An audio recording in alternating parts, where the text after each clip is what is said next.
reportedly catfished. He said he got a text from someone claiming to be Lions offensive coordinator Ben Johnson, who's a candidate for the Bears head coaching vacancy, and then the confusion ensued. The Blackhawks surrender a late lead in a 3-2 shootout loss to Nashville last night. Northwestern came through in the clutch in a 76-74 overtime win over Maryland at Welsh Ryan. Nick Martinelli knocking down the game winner, literally, at the buzzer. Martinelli led the Cats with 22. The Bears may have their next head coach soon, and it may be Lions offensive coordinator Ben Johnson. He and former Cowboys and Packers head coach Mike McCarthy are the two finalists. There's an outside shot that Brian Flores, the Vikings defensive coordinator, may have a chance as well. JT Poston sits on top of the leaderboard after round one of the PGA's American Express at the La Quinta Country Club. It's 5:09. We'll have a check of traffic and weather on the way next on AM 560.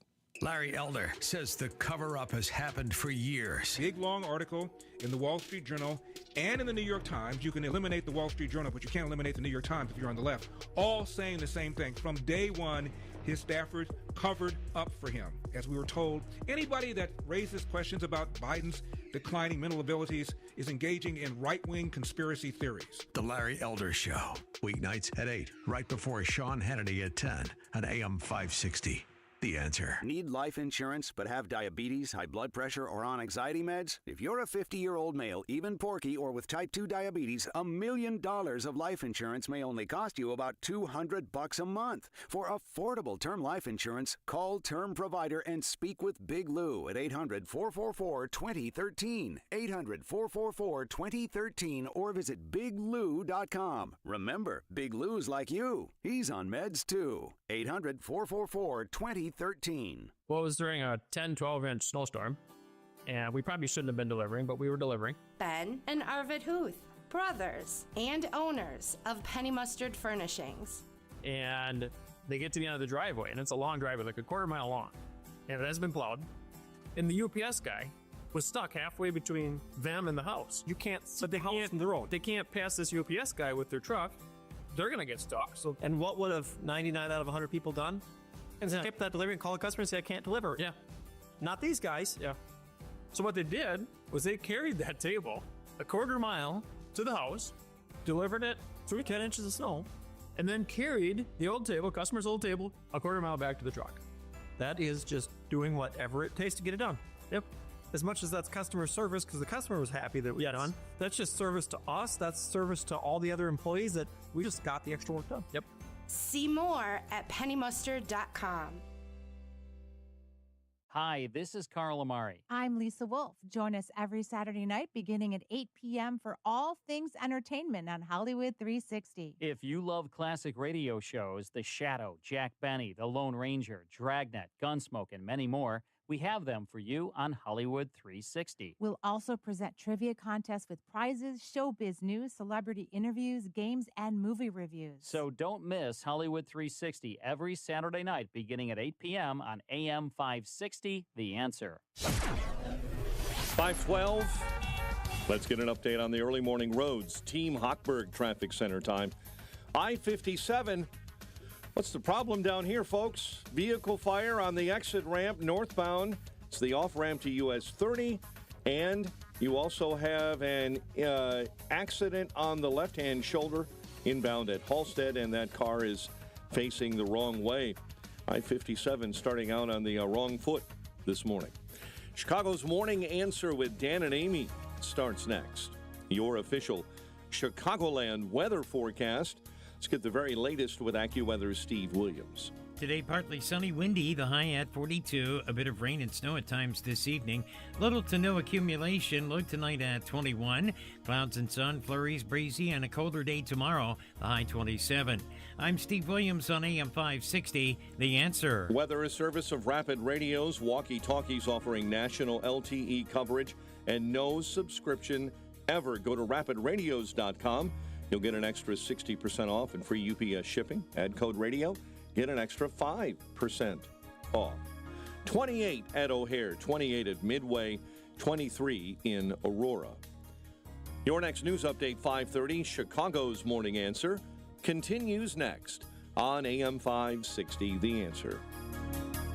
Welcome back to Ask Hasselus. I'm Weston. What's your question? Will you be my Valentine? Really? I can't stop thinking about you. Wow. I'm smitten with employee-free showrooms. Oh. And free next-day delivery. So, you're professing your affection for Hasselus mattress. I'm head over heels. It's hard to compete with hassle-free mattress shopping. Our employee-free showrooms save you so much money. Tell me more. Get a Sealy Posturepedic Golden Acres A Queen mattress. Others sell it for $12.99, but Hasselus has it every day for $9.93. Plus, way low pricing on Beauty Rest and CertaPerfect Sleeper, and free next-day delivery, too. My heart's all aflutter. And through Monday, Hasselus Mattress will give you an additional $248 in instant savings on any Beauty Rest, Sealy Posturepedic, or CertaPerfect Sleeper. You complete me. You're gonna love shopping at Hasselus Mattress. Open 9 to 9. Find an employee-free Chicagoland showroom near you at Hasselus.com. Hasselus, employee-free since 2014. Bad decisions limit future options.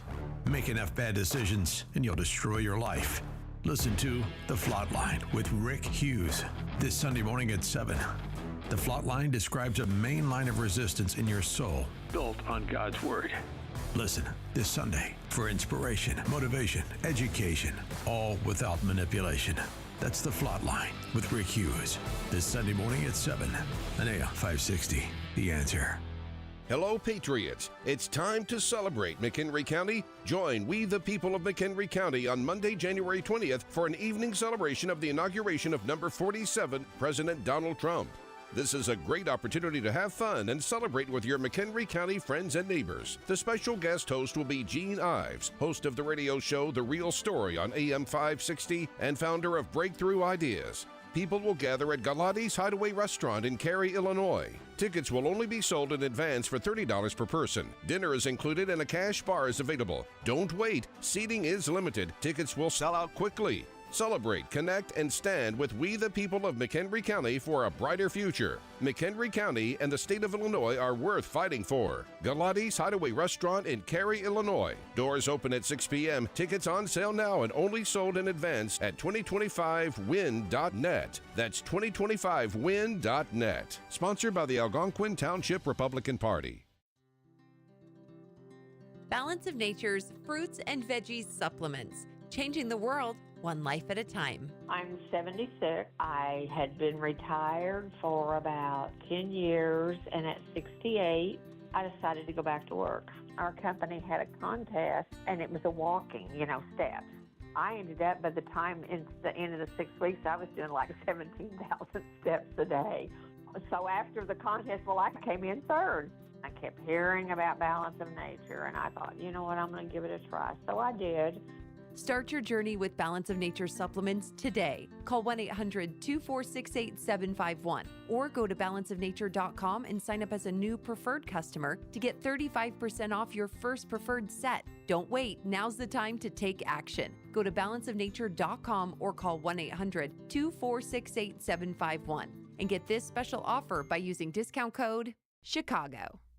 For over 100 years, St. Andrew's Lutheran School in the heart of Park Ridge has been dedicated to education excellence, spiritual growth, and service to the community. Parents continue to express their gratitude to the school for all it has to offer their children. My second child just graduated from St. Andrew's Lutheran School in Park Ridge. Not only did both place into advanced classes in high school, but St. Andrew's teachers have enabled me to achieve my most important goal as a parent, to be confident that they know their Savior and that they'll be with me in heaven someday. From kindergarten through 8th grade, your child will learn in a Christ-centered, individualized, nurturing environment. Take a tour, visit with faculty, and register for the upcoming school year on Sunday, January 26th from noon to 2. For details, visit St. Andrew's Lutheran School in Park Ridge online at standrewspr.org. Provide your child with the gift of a Christ-centered St. Andrews education. Find out more today at standrewspr.org.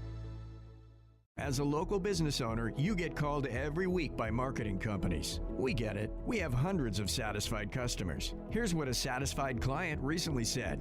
Open enrollment is going great. We're hitting record numbers. Thank you so much for this report. It really is amazing to see how the marketing is really shaping our enrollment around the city. If you're a local business and ready for the next step, visit surroundchicago.com right now. Our experts are ready to help you take your marketing to the next level. Visit surroundchicago.com today. Portions of the following show may be pre-recorded. Now, from the Signature Bank Studios, this is Chicago's Morning Answer with Dan Proft and Amy Jacobson on AM 560. The Answer.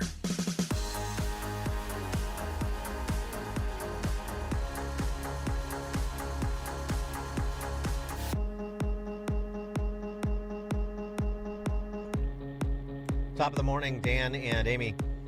So, former House Speaker Paul Ryan has surfaced. Paul Ryan, one of the responsible parties.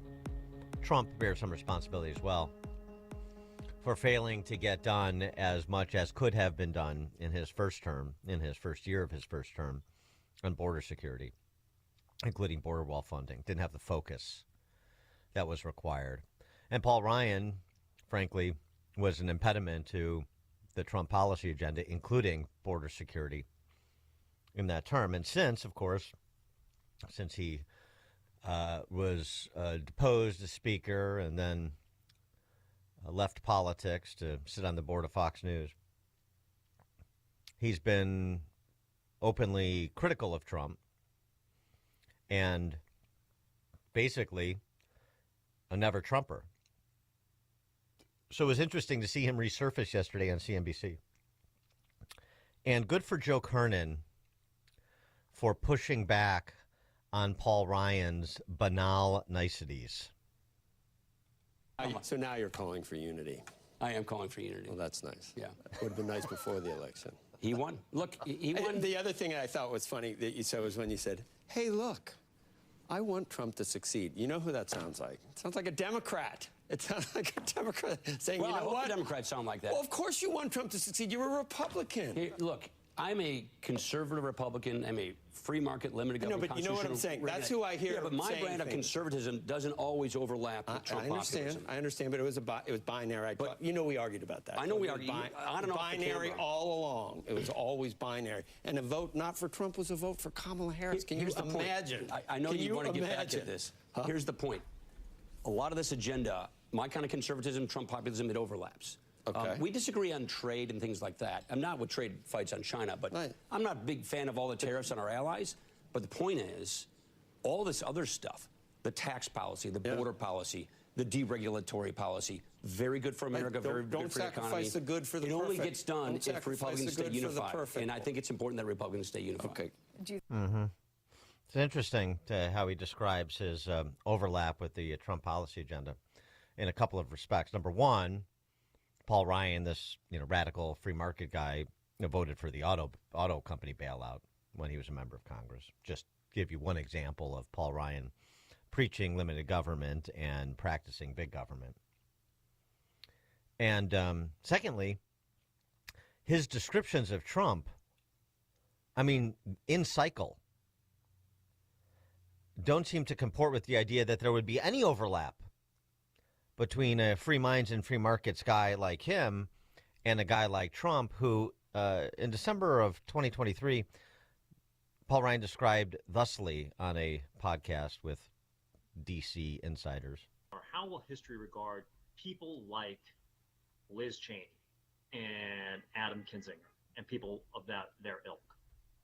Maybe it's just the two of them. Yeah, I mean, they're friends of mine. I think they called out, look, Trump's not a conservative. He's an authoritarian narcissist. So I think they basically called him out for that. He's a populist authoritarian narcissist. So historically speaking, all of his tendencies are, basically where narcissism takes him, which is whatever makes him popular, makes him feel good at any given moment. And he doesn't think in classical liberal conservative terms.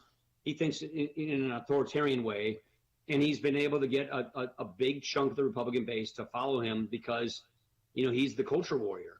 And so I think Adam and Liz stepped out of the flow and called it out and, paid for it with their careers. But I think, again, back to my earlier point, I don't think you can be really very good at these jobs unless you're willing to lose these jobs. And there has to be some line, some principle that is so important to you that you're just not going to cross, so that when you're brushing your teeth in the morning, you look at yourself in the mirror, you like what you see. I think Adam and Liz are brushing their teeth liking what they see. They're the only ones. And maybe they're significant others. 312-642-5600, turnkey.pro answer line. In cycle, that's December of 2023, in cycle. This past summer, Paul Ryan told Yahoo Finance, not for me, Ryan told Yahoo Finance when asked if he'd vote for Trump in November. Character is too important to me, and it's a job that requires the kind of character he just doesn't have. That's what Kernan was referring to when he said it was a binary. It was a binary the entire time. And Paul Ryan siding with Joe Biden by staying out of it. I'm a conservative Republican. But, this is the never Trumper line, that it's all about their character. Not the country. Who's the narcissist?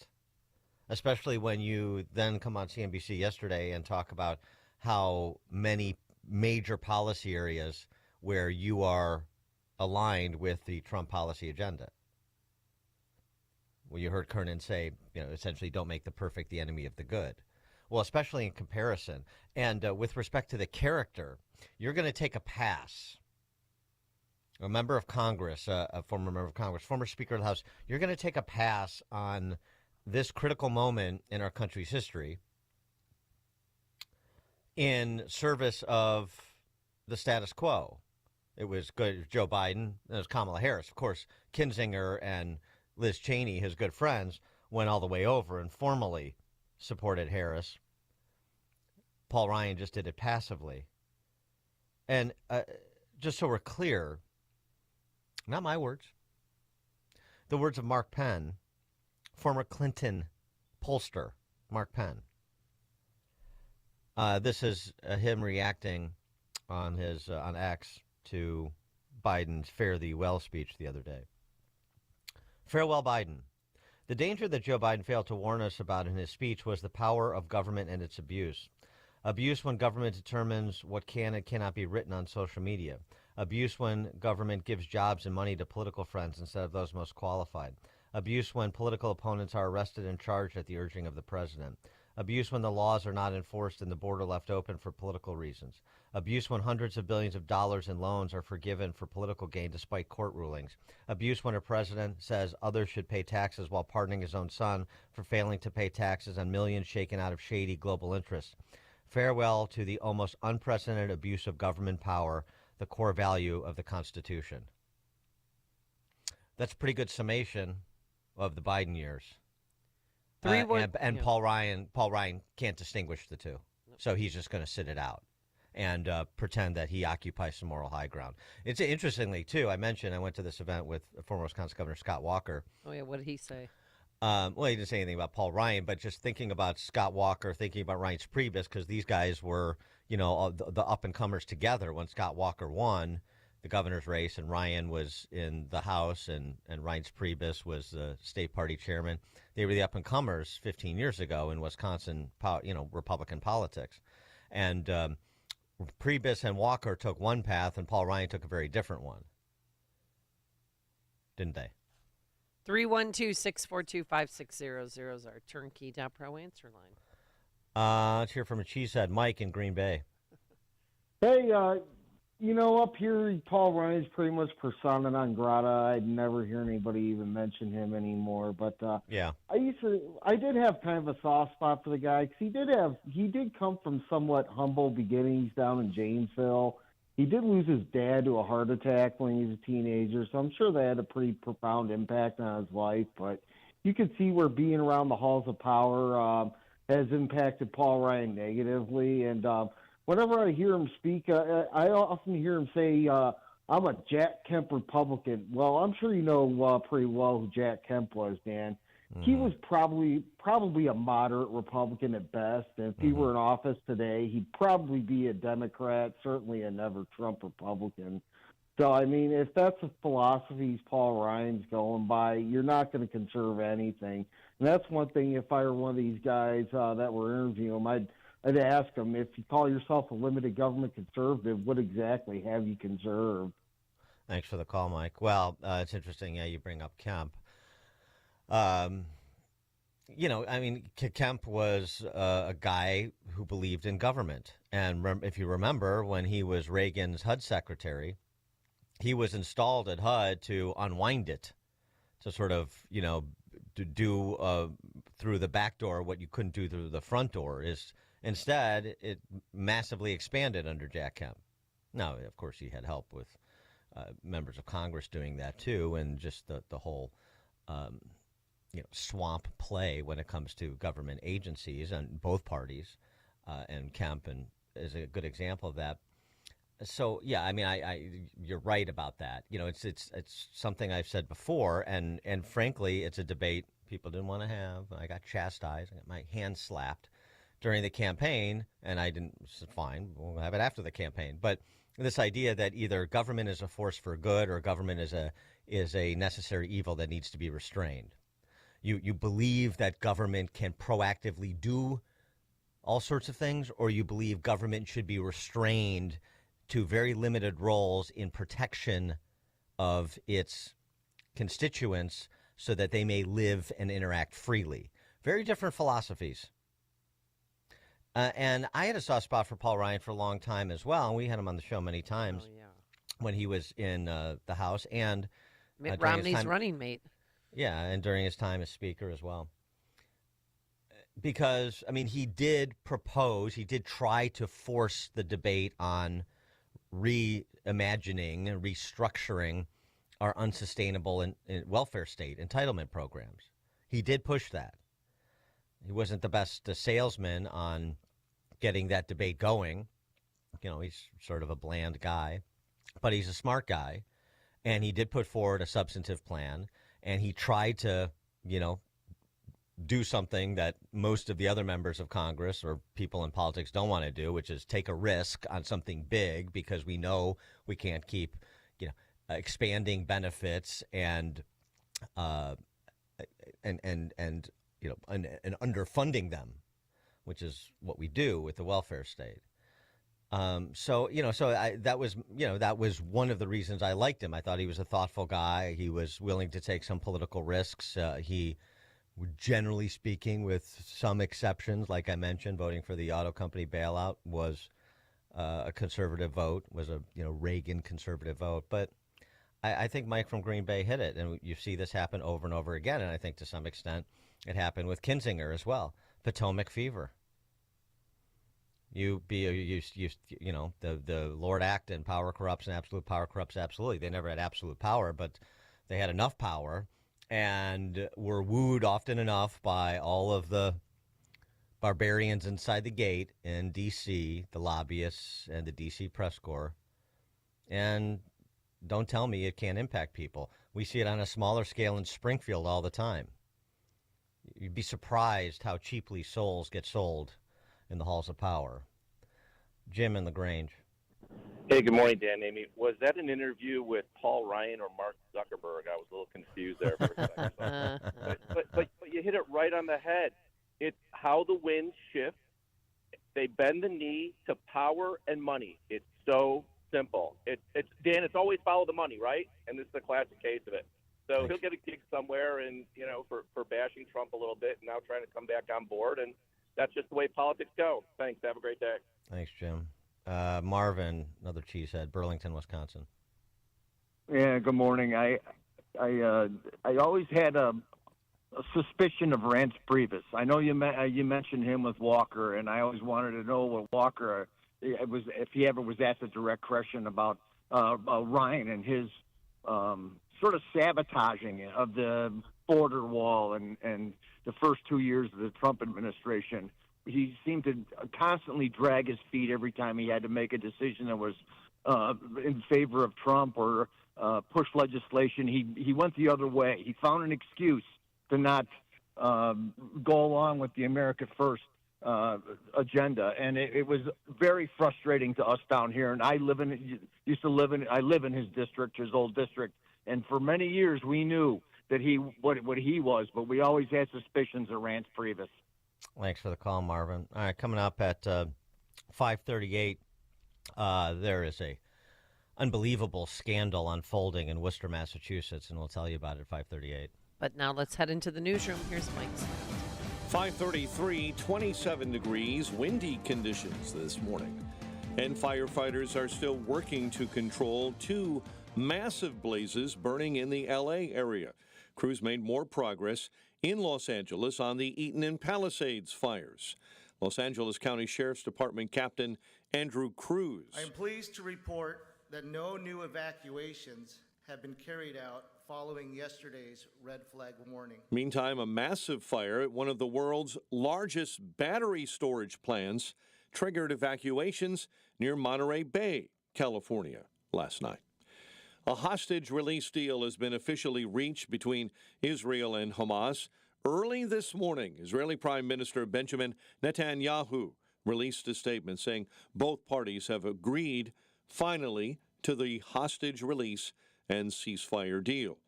President-elect Donald Trump's nominee for ambassador to Israel, Mike Huckabee, doesn't trust Hamas to hold up their end of the bargain. The only assurance is that we can expect Hamas to break the deal at some point. Israel not only has every right, but when they do go back in and fully eradicate Hamas, which they have to do, they'll have the full support of the United States when Donald Trump is president. The deal will go to Israel's cabinet for approval. The statement also said families of hostages have been informed. The Supreme Court will release at least one opinion today, and in doing so, could decide the fate of TikTok. The announcement was posted on the court's website homepage, saying the court may announce an opinion on the homepage beginning at 10 a.m. Court will not take the bench, end quote. The notice is highly unusual, as the justices usually give several days' notice before announcing their opinion.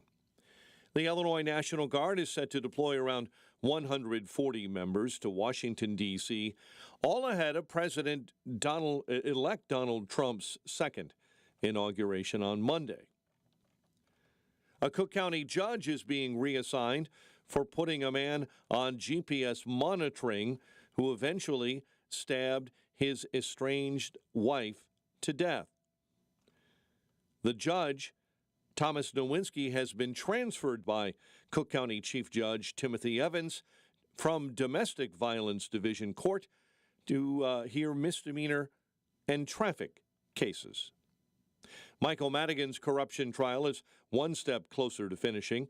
Attorneys for the Democrat and former Illinois House Speaker formally rested their case yesterday. There was a brief rebuttal case from prosecutors who then also rested. Blackhawks lost to Nashville in a shootout, 3-2. Bulls take on Charlotte tonight. Northwestern wins at the buzzer, 76-74 over Maryland at Welsh Ryan Arena. Make it 5:36, and a check of traffic and weather on the way next on AM 560. It's a new year, and any day now, you'll see that credit card bill for all the Christmas shopping you did. It sure would be nice to start the new year with some new cash, wouldn't it? Well, AM 560 wants to make that happen by giving you the chance to win $2,025 to start 2025. Enter for your chance to win at 560theanswer.com/cash. That's 560theanswer.com/cash. There is a place in northern Illinois that people have come from all around the globe seeking treasure. It's amazing. I didn't know what to expect, but when I got there, I was surrounded by all kinds of gold and silver.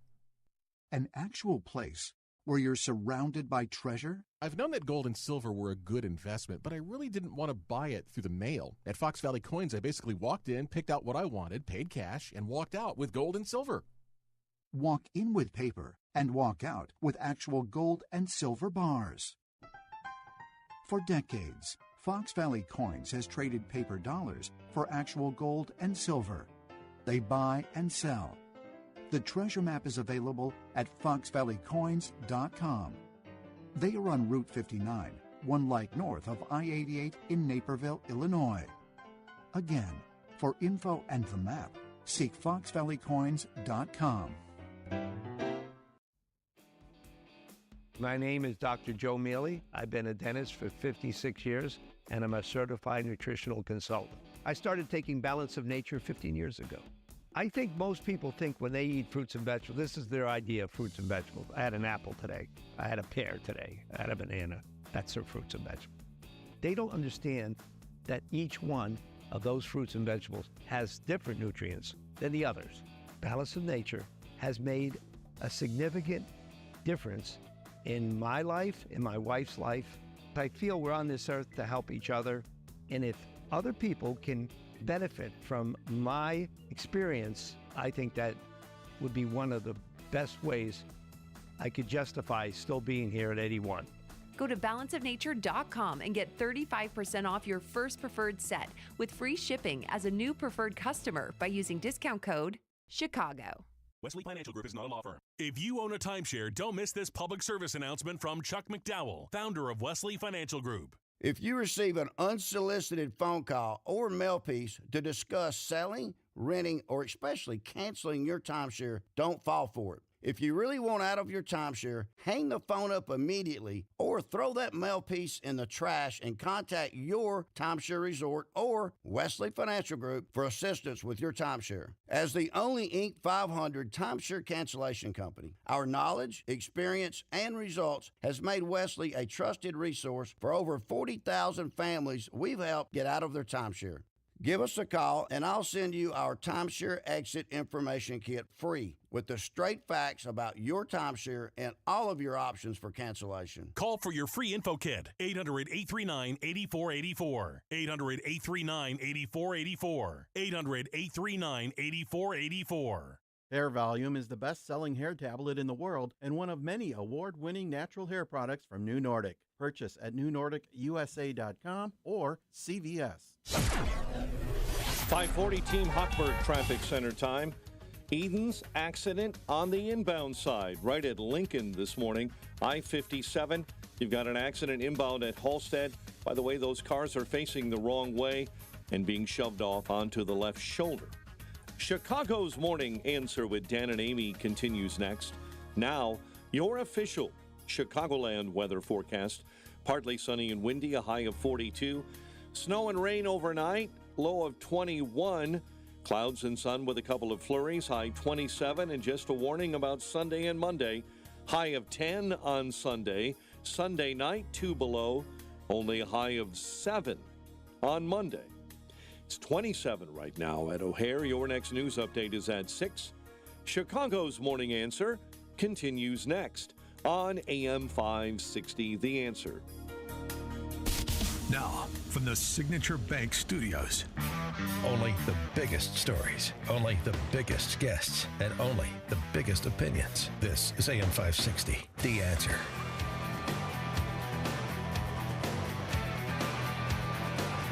Top of the morning, Dan and Amy. It's difficult for me to describe the horrors that are going on in Worcester, Massachusetts on the city council. There is a member of that city council, Worcester, Massachusetts City Council, who has been subjected to unspeakable human rights abuses. Yeah, I know who you're talking about, yeah. And how can you go on with your day, Dan? Well, I mean, I need to leave this to the professionals to offer proper detail. So let's turn it over to, the network affiliate news readers there in Worcester. That city councilor filing a complaint with Worcester's Office of Diversity, Equity, and Inclusion, and they're taking a month-long break. They say it's for emotional and mental safety. Worcester City Councilor at Large Tu Nguyen taking a month-long mental health break, accusing the mayor and council of a toxic culture. Nguyen uses the pronouns they, them, and says it's not safe to show up to meetings in person. I really, really wished I felt safe enough to show up on the council floor.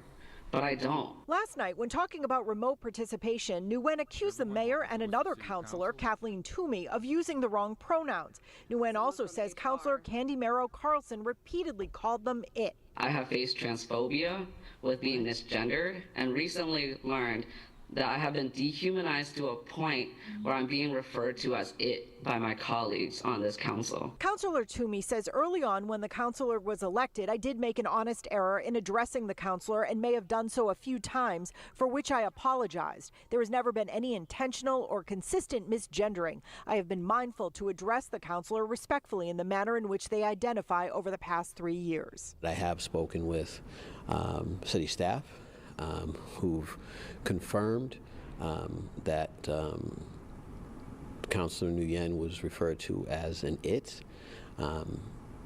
by a counselor. Counselor Christian King troubled by what he's heard. I condemn and disavow any sort of political hostility based on someone's being. Now, Counselor Merrow Carlson telling us, while I do not recall making the statements in question, I acknowledge that it was a challenging and emotional week where difficult conversations took place. These claims, however, misrepresent my character, my record, and the values I have consistently upheld. We did reach out to the mayor, and we also reached out to Counselor Nguyen, but did not hear back from either. The city manager's office confirms an investigation is underway. I hope Pam Bondi is listening to this story. I hope Pam Bondi, this gets on her radar too, because we need federal intervention here, in my view. This is a difficult story to discuss, so I will try to, if you all believe that you can also join in the conversation. 312-642-5600, Turnkey.pro answer line. You need to I know be this is careful with your emotional. pronouns, Dan. I know this is emotional. I know this is difficult. These are challenging times. I think we all are feeling what that one Nguyen. Worcester councilwoman said about political hostility. I mean, that just has no place in civilized society. And Tu Nguyen, is A being non-binary city councilor. is being sacrificed. I mean, this is essentially a human sacrifice that's happening in Worcester, Massachusetts. Sacrificed on the altar of political hostility. Taking a month-long leave, folks, due to the unsafe and toxic culture after she was misgendered. And it's interesting that pronoun they, because I have no idea which way she is identifying. I don't either. Versus, or she, I'm assuming. say she. I don't know. Yeah. Oh, that's misgendering. Now, see how easy it is to join in with the lynch mob on that city council? Obviously, this investigation is something that we're going to monitor closely. It's so important. Thank goodness they have a diversity, equity, and inclusion office, and the inquisitors that will get to the truth here. Hopefully, we can only hope that someday Tu Nguyen will feel safe to come back and serve as an elected representative on the Worcester City Council. Well, transphobia, she says, is... She? Or they, sorry. And don't say it. How about Pat? Does Pat work? Transphobia is the reason for working remotely. Greg in Jefferson Park here in Chicago. Hey, good morning, guys. For future reference, my pronoun is Your Excellency. So, yes, take noted. that into consideration. All right. I think this guy, girl, it, they, whatever, needs to go back to Vietnam or the and see how the communists deal with individuals such as that, and what happens when they don't say the pronouns that this individual wants to be called by. I'm telling you, this is the best country in the world, bar none, and this is a perfect example of why. You guys have a great weekend. Thanks for the call. Because Worcester, Massachusetts can be thrown into upheaval over pronoun usage. Yeah. George in Naperville.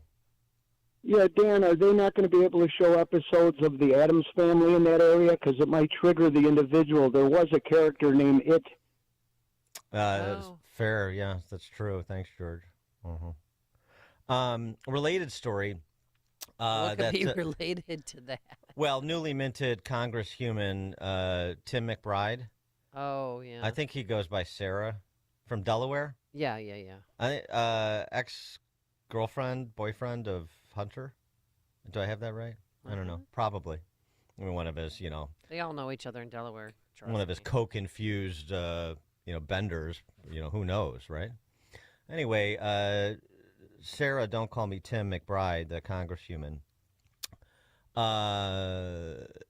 They, he, she, let's call him Tim. Tim is getting around to the grade school classrooms. It's not quite, trans strip teases, but it is definitely promotion of trans to toddlers. That's part of the Congresshuman's policy agenda. It's worth taking note of, since this is going to be one of the high-profile and, of course, feted activists in the space. She went with her family to the doctor, and the doctor said that she's a girl, and everyone should see her and treat her like a girl, right? Which is to say that they should call her Jazz, and they should treat her with respect and be nice to her. But can I ask you one more question? So that journey that she had from people thinking she was a boy, and the fact that Jazz knew she was a girl, to her parents and her friends accepting her as the girl that she is, that journey is called being transgender. And like Jazz said, that makes her a little different from some of the other kids. And Jazz at the end talks about how being different is good, right? Yeah, being different is good. I don't have to celebrate anybody's sexuality, and that person, whatever he should not be in front of children. Kindergartners, you should be learning about primary colors, numbers, by the odds, way, evens. By the way, if she was Tim was talking about Jazz, like from that I Am Jazz show, that's not the whole story. The whole story includes a lot of recriminations about going trans and being and her parents supporting her mutilation. And I think it was I can't remember now if Jazz was a boy who then tried to become a girl, or a girl trying to become a boy, or whatever. The bottom point is that that child was mutilated with his parents' assent, and there was recriminations by that child about what was done to her or him, and then there was more indoctrination, more pushing and celebrating to get over those hurdles, so that they could continue to use Jazz as a mascot for this ghoulish conduct they promote. Yeah. David in Lansing. Good morning, guys. Please don't refer to me as David. From now on, call me T1000 Cyborg from Cyberdyne Systems. This person wants to be referred to as they. Doesn't that mean this person has multiple personality disorder or schizophrenia? Well, thanks for the call, David. It's hard to do some armchair diagnosis, but are there mental illness issues? I'd say so. I mean, just the fragility. Maybe it's just performative, but if it's performative, the narcissism, the need for attention and affirmation, either that or the fragility of this person's mental composition, such that some other adult using a pronoun that she doesn't prefer puts her into hiding for a month. I mean, is that somebody that do you think is well adjusted to real world? No, it's a sickness. Another related story from the sports world. You got to see the video of this. I mean, it's not funny for the poor Jewish Community High School that was the opponent in this high school game in San Francisco. San Francisco Waldorf High School, the standout player in the game they played against the Jewish Community High School, as if the Jewish Community High School isn't at enough of a disadvantage. Would you like to read this pamphlet on great Jewish athletes? Henry Hanlon scored 29 points to lead the San Francisco Waldorf High School girls basketball team over the Jewish Community High School by a score of 59-33. They put up a good fight, but I mean, they didn't let them roll all over them. 59-33, yeah, that's very close. Anyway, watching Henry Hanlon up and down the court, he's about, 6 or 8 inches taller than any other girl on the court. Well, any of the girls on the court, since he isn't one. And, I mean, it's just the absurdity of this. And again, Trump's election doesn't put this to bed. And you've heard the posture of people like Psaki. You heard from Jasmine Crockett about banning men from playing women's sports, the Title IX revision that passed out of the House this week. 2 Democrats in the House voted for it. 2. So they are dug in. This LGBTQIA plus. It is not just going to magically disappear. It still will need to be confronted. And if you don't think it will be visited, at your doorstep in some meaningful way, metaphorically, like on your girls' high school basketball team, I'm looking at him then now. you better pay a little closer attention. I mean, it's the same thing with DEI. Yes, we've got the list of corporations that, and including the FBI that closed its DEI office last month, we find out. So that's a start. But we're at the beginning phase. We're at the starting line after basically a decade of a free run by the left. That just doesn't magically disappear. We find out that the federal government last fiscal year spent something on the order of $125 billion on DEI programs. Whew. That is a lot to unwind and a good place for Doge to start. Mike in Union, you're on Chicago's Morning Answer. Hey, good morning, Dan. I'm going to defer to you as a lawyer, but isn't what this congressperson did nothing more than grooming these toddlers? And were the parents notified that this was going to take place? It's disgusting. Dan, what say you as a lawyer, sir?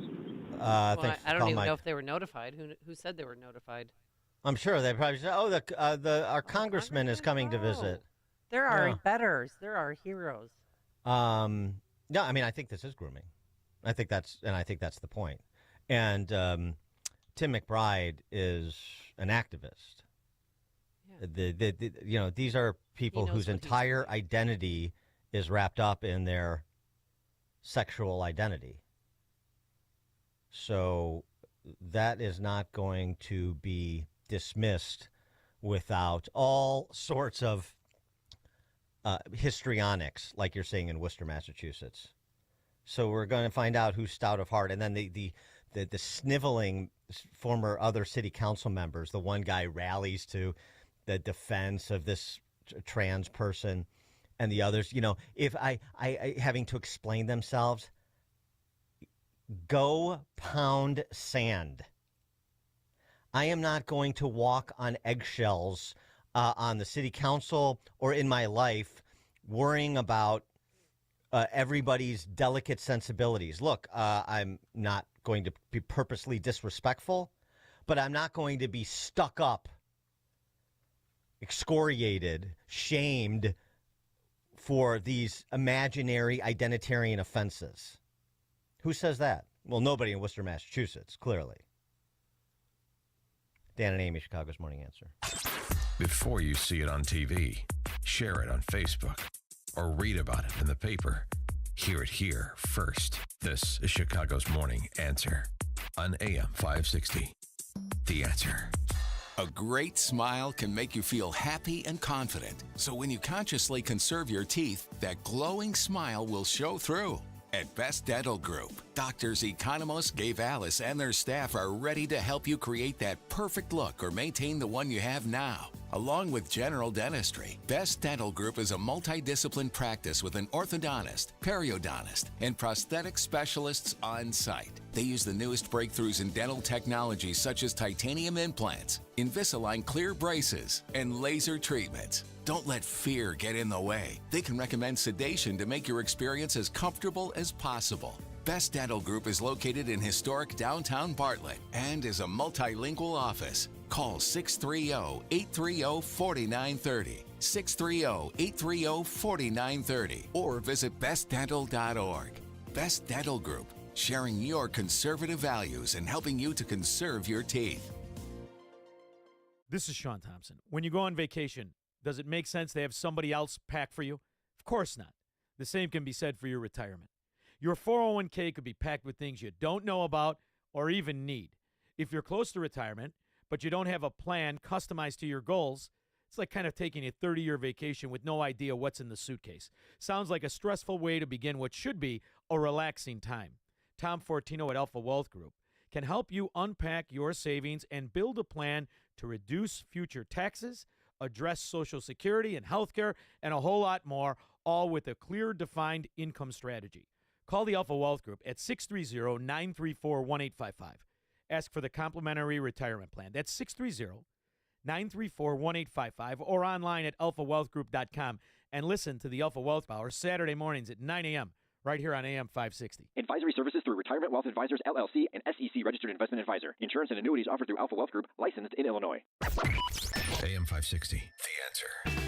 All right, coming up on Chicago's Morning Answer. At 6:06, suburban high schools getting Trump-proofed, and Oak Park announces that that the city is going to be one big heroin den. That's all at 6:06. But first, we have to stop by that newsroom and check in once again with Mike Scott. A Cook County judge reassigned for releasing a man later accused of killing his wife. The defense rests in the Michael Madigan corruption trial. The state school board wants $11 billion. The Blackhawks go down against the Predators. The Bulls will host the Hornets. And Northwestern beats Maryland at the buzzer in Big Ten hoops. WIND, Chicago News Time, 6 o'clock. He's making history. I'm Dave Anthony. Fox News. President Biden letting more people out of prison, so now he's given more pardons and commuted more sentences than any president ever. President Biden saying this latest clemency action is an important step in correcting sentencing disparities after commuting the sentence of nearly 2,500 people convicted of nonviolent drug offenses who he says are serving disproportionately long sentences compared to the sentences they would receive today under current law. That's Fox's Chanley Painter. Of course, the president's son Hunter is among the thousands who've either been pardoned or given a commutation.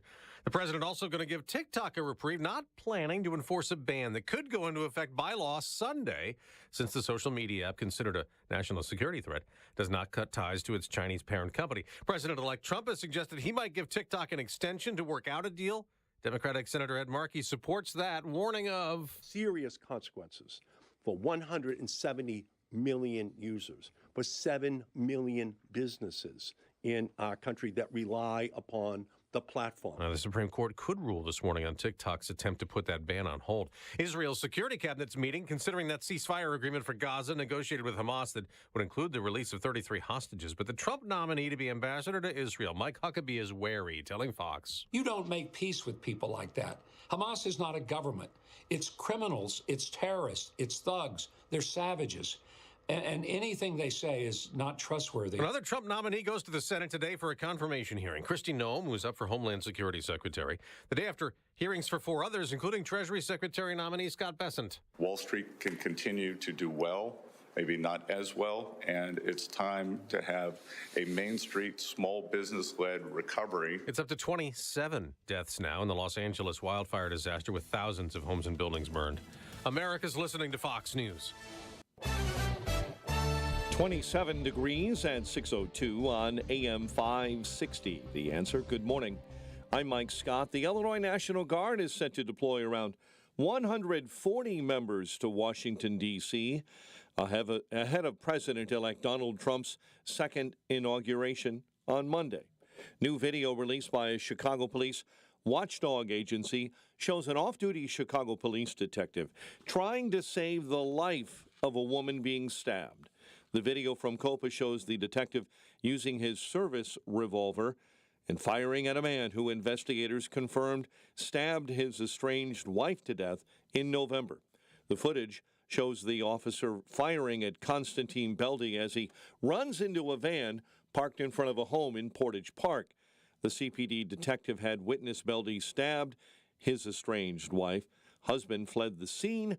He was found dead inside a vehicle nearby after taking his own life. Meantime, the Cook County judge who put Konstantin Beldy on GPS monitoring has been reassigned. Chief Judge Timothy Evans ordered this week that Thomas Nowinski be transferred to traffic cases. Michael Madigan's corruption trial is one step closer to finishing. Attorneys for the Democrat and former Illinois House Speaker formally rested their case yesterday. There was a brief rebuttal from prosecutors who then also rested. Jurors are set to return next Wednesday. Chicago Housing Authority is being ordered to pay about $24 million in damages as part of a lead poisoning lawsuit brought by two residents. Here's attorney Matthew Sims. And what they found was that the lead paint concentrations inside this home were excessively high, the paint was deteriorated, and there was lead dust present. And the Chicago Plan Commission at City Hall Thursday approved a $7 billion plan to redevelop the area around the United Center, a plan pushed by the owners of the Bulls and the Blackhawks. Blackhawks surrender a late lead in a 3-2 shootout loss to Nashville. Bulls take on Charlotte tonight. A buzzer-beating win in the Big Ten for Northwestern. They come through in the clutch in a 76-74 overtime win over Maryland at a packed house at Welsh Ryan. Nick Martinelli, the game winner. He led the Cats with 22. The Cubs will not have an arbitration hearing with their newest All-Star. The Northsiders agreeing to terms on a one-year deal with Kyle Tucker. That right before they start the Cubs convention this morning.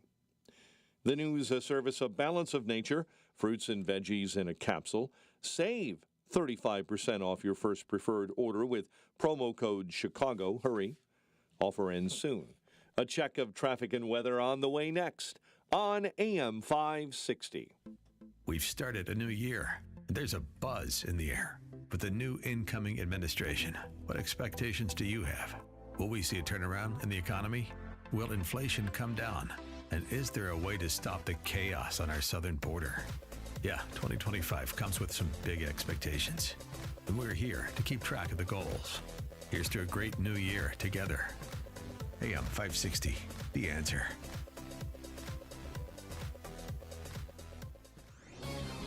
This is Carol Platt, Liebau for townhall.com. 60 Minutes isn't the must-see TV it once was, but it aired a recent interview with outgoing FBI Director Christopher Wray that by rights should be grabbing everyone's attention. Wray disclosed that China has successfully inserted malware into America's critical infrastructure. Our top foreign adversary can wreak havoc on our water treatment plants, transportation system, electric grids, and natural gas pipelines whenever it chooses. Wray essentially admitted that our enemies hold a death grip over our domestic security and our economy. But during his tenure, the FBI prioritized things like rounding up January 6 protesters and targeting Catholics and parents at school board meetings. Perhaps Americans now suspect they'd be safer and more secure had Wray's FBI paid more attention to China than to Washington politics. Let's hope Christopher Wray's politicization of the FBI doesn't end up costing all of us dearly. Why pay more for prescriptions? Stop overpaying and start saving with SingleCare. It's easy. Find your prescription on singlecare.com, show the coupon at the pharmacy, and start saving. SingleCare works at pharmacies nationwide and is completely free to use, whether you have insurance or not. So the next time you fill a prescription, check SingleCare to make sure you're getting the best price. Take control of your prescription costs. Go to singlecare.com or download the free app today. Progressive presents Employee of the Month. Small Business Edition. Today's recipient from Michaela's Mobile Spa, Michaela! Michaela got a quick business insurance quote from Progressive and chose from over 30 customizable coverages. Sure, it helps she's her only employee and does literally everything. But while others would rest on their laurels, Michaela was hard at work saving big. So take that, hypothetical other employee who doesn't exist. Be your own Michaela.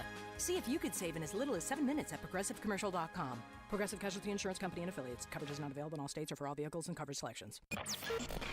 Wealth Health Radio.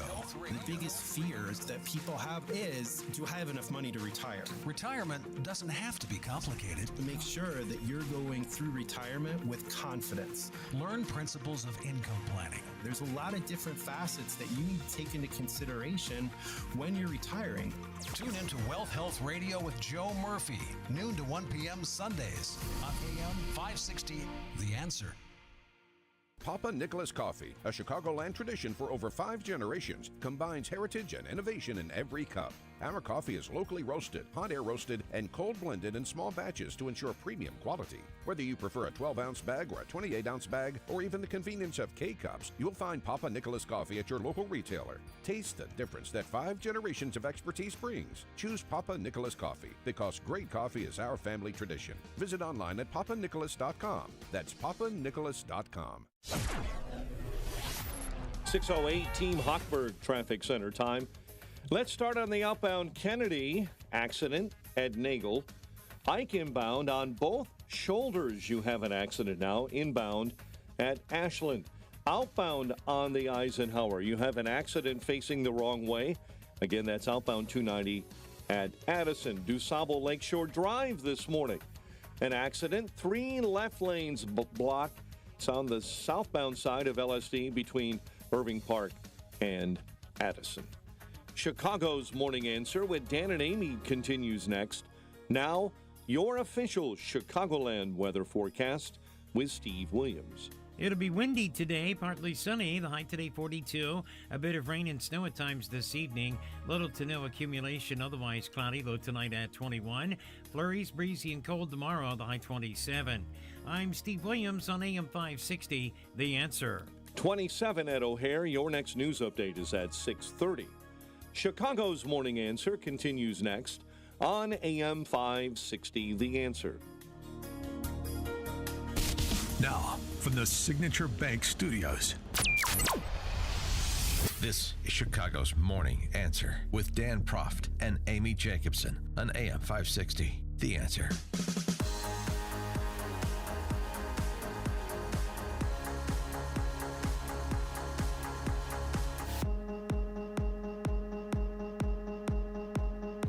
Top of the morning, Dan and Amy. Number of school districts trying to calm fears. Trump-proofing the schools in Chicagoland. Illinois schools by law must welcome students regardless of race, creed, or immigration status. Most public officials, ABC7 reports, have expressed confidence that will continue, of course. However, some are concerned. Rafael Villagomez, Elgin Hispanic Network, with all the rhetoric that's coming out, and I feel the anxiety is more fear of the unknown. One Elgin District U46 parent. So now they're like, what's going to happen? Do I keep my kid at home and not as active? Maybe you should worry about a little bit more about how bad a school district U46 is. Mom. Anyway, in Aurora and other places, they're sponsoring workshops for immigrants and others to help make sure they know their rights in the event they're questioned or detained by immigration officers. Barrington, school superintendent. Barrington. Sent out an email to the residents, the families. Craig Winkleman is his name. Please don't call him doctor. Barrington 220 message from Craig Winkleman. Barrington 220 is committed to providing a safe and supportive educational environment for all students, regardless of race, ethnicity, ethnic group identification, ancestry, nationality, country of origin, or immigration status. I mean, honestly, yeah, I get it. You could just say safe for everyone, okay? But you got to run the list to show how inclusive you are. We recognize that a potential shift in federal immigration policies may raise questions for some members of our school community. We want to assure you that we will continue to support all Barrington 220 students and remind you that Illinois state law provides many important protections for immigrant communities. In addition to the protections provided under Illinois law, our state is home to many organizations providing support for immigrants. There's a link. within Barrington 220, students and parents can reach out to their school counselor or social worker for support and assistance. Social workers at Barrington High School, really? We're here to support our students and can assist in connecting individuals to the appropriate individual or agency for guidance or answer to questions. What do you think of that? What do you think of Barrington High School's posture and that as representative of what's going on in a lot of the government schools in the suburbs, as so indicated by that ABC7 story? 312-642-5600, turnkey.pro answer line. People are living in fear because they don't know. I mean, at my church, everybody was so fearful, blah, blah, blah. I'm not going to say her name. She's going to get deported. I said, she's not going to get deported. They're focusing on criminals first. So just relax. Everybody calm down. No one's going to, like, Elian Gonzalez hiding in a closet waiting to be deported. That's my take on this from the experts when we've had on this show, is that they're not going to go after, Carlita, who has been here for 20 years. She has 4 kids. She works. She's tax paying. But did she come here illegally? Yes, she did. I mean, I've been under the understanding that they're going to get rid of criminals first, and that's going to take a long, long time. Yeah, that's not really the point, though. I mean, it's the point in a practical way. It's a point in a practical way in the short term. But you also heard Tom Homan say unequivocally, you're in this country illegally. You don't have any sort of immunity from deportation, because you don't, and you shouldn't. You're in the country illegally. So, the point is less about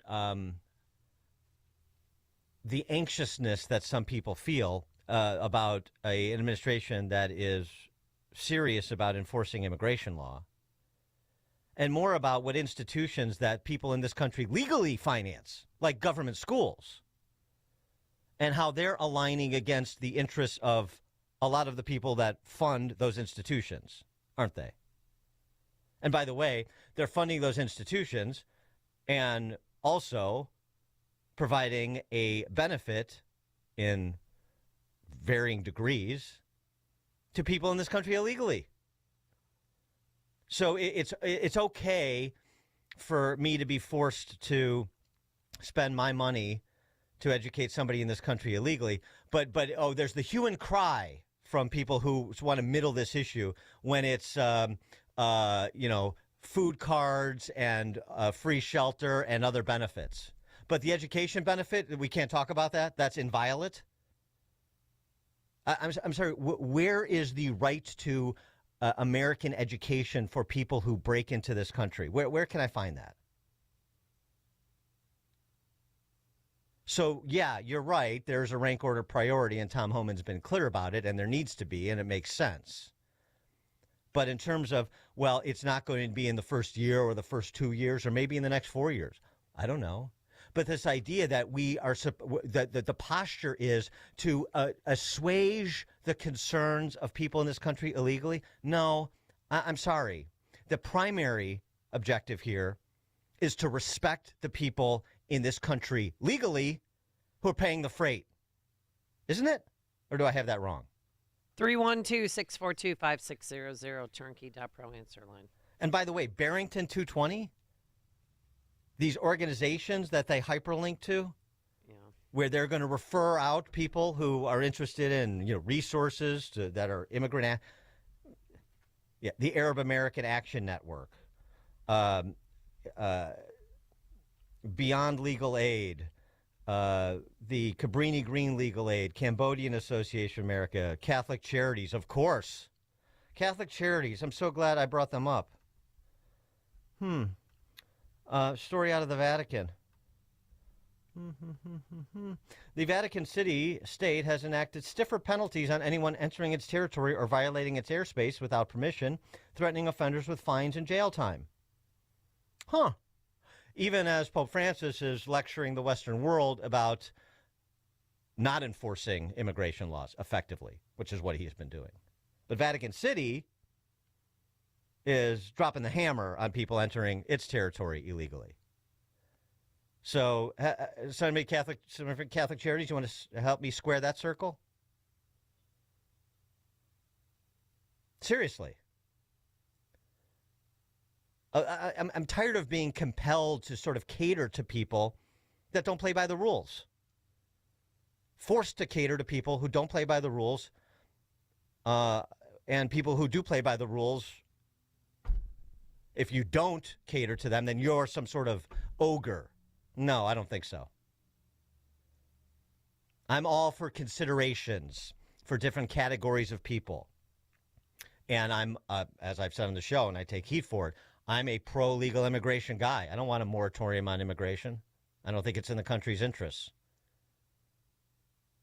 But this idea that we have all of these responsibilities, that I'm to be imposed upon endlessly,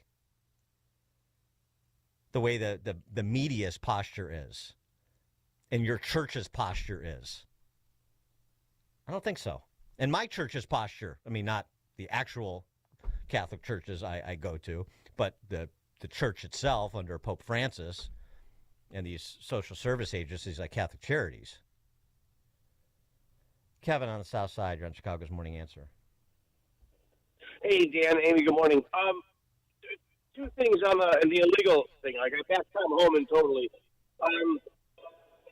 So, a friend of mine came over 35 years ago with his family. They're all illegal. He's a local 150 operator, married American girl, got kids. 2 years ago, we had to write letters for this guy to keep him in the country. He got to stay. Well, he married a citizen. He did marry a citizen. Yeah. So and they still came after him. Okay. And so he got to stay. Now, you were talking about rights and the, illegal. So if you're a criminal here illegally, do you have constitutional rights? Kind of going off what that Barrington school guy said? You have due process rights, but you don't have a right to stay. No. Correct. If you're here illegally, right? Yeah, right. You have due process rights. Yes. Gotcha. Thanks for the call, Kevin. Well, to the point that Kevin's raising and Amy is raising in part, I'm willing to deal on this, just like Trump did. I'd be willing to deal on it. I'm not, indifferent to the human condition and people's different circumstances. Neither was Trump when he offered a deal for a pathway for dreamers in exchange for border security, including border wall funding. And all of these open borders Democrats told him to go pound sand. Right. And that was their opportunity. So they really don't care about you. So I'm willing to deal on people who entered illegally and who've been here for a long time and are productive and paid into the system and the kids went through school. I'm willing to deal on the otherwise law-abiding who've been assets to the country, right. As a category, and provide some sort of process by which they need to, if they really want to be secure, they need to file paperwork, they need to offer an admission, there needs to be some potential restitution, okay. But that requires real seriousness in these other categories, a seriousness that the Democrats and some Republicans aren't ready to address. I mean, we're seeing it this week in the House, where we're parceling categories of criminals in this country illegally. The Mace bill, people in this country illegally have committed a crime of a sexual nature, and they're bickering about that in House committees. The socialist Spice Girls like Jasmine Crockett, they're not on board for that. No, because they want the visual, Dan, of Carlita, who's been here for decades with her 5 kids. They want the video of her being separated from her family. They need that. The Democrats, they have to have that. Well, because they have nothing else. I get it, but that's my point, is to say that we have to direct this conversation this way, not taking our cues from the D.C. press corps to to see if we can emote more in the direction of Carlita than the other side does. No, we are willing to deal. We're willing to address the situation comprehensively, and they are not, because they're looking for exactly what you said. So they can put hashtag keep families together and make it go viral. Yeah, and looks dour, and so doing so, and manufacture all sorts of other hysteria about this. When in point of fact, You have intelligent, responsible people that are also compassionate, empathetic people that are willing to make sensible distinctions and put together a system that is aligned with the interests of people who pay for it, as opposed to antagonistic to those interests. But that's not what you're getting from the Barrington superintendent. And somebody needs to tell Winkleman and these other superintendents, somebody with kids in the school and skin in the game, or just being a property taxpayer, because you got a lot of skin in the game if you're a property taxpayer in Barrington 220. What the hell do you think you're doing? Who the hell are you to be offering these sort of policy prescriptions and referrals? That is not reflective of the community posture on this issue. I mean, maybe it is these days in Barrington, but you can at least make the argument. 312, yeah. The idea that anybody at Barrington, these places, you're going to be lectured to by Craig Winkleman on federal immigration policy? I mean, he's essentially endorsing Illinois as a sanctuary state and providing resources in furtherance of those who benefit from Illinois as a sanctuary state at the expense of those who don't benefit from Illinois as a sanctuary state, like the law-abiding, tax-paying residents of Illinois. Bill on the Northwest Side. Everyone that enters this country illegally knows it was illegal to enter the country. There are consequences to entering, to breaking laws, and there should be consequences. Otherwise, we have no laws and we have no borders. It's as simple as that. Thanks, Bill. Joe in Naperville. Yeah, I wish that the superintendents would spend as much time taking care of math and arithmetic and reading scores as they do this immigration stuff. And as far as the illegals being in the school systems, I thought you had to be a resident of that area to be a student. And the federal government should withhold all money for schools unless they cooperate with ICE and take care of this problem. Yeah. Thanks for the call, Joe. I mean, you have to live in district. So you can live in district, but be in the country in the district illegally. That's the issue. But I mean, to put on TV this woman, Elisa Laura, who's I don't know if I should keep my kid at home and not as active, as this some people are going to be chasing after her children. And back to, I think that they were born here in America. I'm going to question the journalist on that one. Point of the Jordan and Antioch, go ahead. Schools, yep. To the point of talking about school scores and reading scores. I posted a while back. I went on Wire Points and I pulled up the stats from the Department of Education on 25% reading level at this grade, and I posted that on Facebook. And I got a bunch of people that responded back to me privately. They didn't post it on there. That the reason the score is so low is there's a plethora of reasons that involve money and standardized tests, but one of the biggest reasons that came back was because these tests are not in a language that they understand. So it's hard to teach them because they can't read and speak English. And to that point, so my tax dollars are going to your school, and you're teaching, you're struggling, you're pulling resources to try to help kids that are here illegally, and they're here for other reasons. I'm not even getting into that part of it, but every other kid that whose mom and dad are citizens and pay taxes and everything else, their kids are suffering because obviously there's a deficit in educator skills and just their ideology. But the tests aren't in your language, and so our kids suffer, and our grade scores suffer, and our states suffer, and everything else. So to a larger point, every kid in your school is having attention pulled from them that they need because they're catering to trying to educate people that shouldn't be here in the first place and exhibit. And I'm not saying this is a blanket statement because there are people here that are trying, but as a whole, exhibit very little effort into trying to assimilate and become. They're trying to make it where they were and not where they are. And it's as a dad with a kid in school, to see these scores and to hear that as an excuse, and then to have the same people that pose that as an excuse are also backing, saying we should keep these people here and we need to be a sanctuary state, just infuriates me. And it should infuriate everybody to know that your money is being squandered this way by people who will squander it and then spend even more trying to keep it. Thanks for the call, Jordan. Appreciate it. Gabby Schaumburg. Hi, good morning, guys. Just to play off of what he just said, we have friends who are retired educators, and they would have students in their class from Bosnia, Mexico, name the country, and they had to teach these children along with American students, and then they were penalized when these children, they couldn't communicate to these children couldn't communicate to them. That being said, these NGOs are hugely responsible for getting these people into the country, and Catholic Charities is getting paid a pretty penny per head for these individuals. And lastly, I love Matt Walsh's analogy regarding the whole situation with the people who've been here a long time. It's no different than an attorney going in with a client before a judge and say, well, Your Honor, my client's been robbing banks for 15 years now, but he hasn't been caught. Okay, go on your way. We're not going to do anything because you managed to get away with it for all these years. They all need to go. That's all I have to say. Have a good weekend. All right, thanks, Gabby. Jose at Midway. Hey, how are you, Dan? Dan, two things. First of all, they're teaching all these kids in Pilsen in Spanish. You ever talk to a kid from Pilsen? Because they can't speak English or Spanish. All right? And the other thing is, and I'll hang up and listen to your answer, are you prepared to pay $5 for a tomato? I mean, let's be honest here.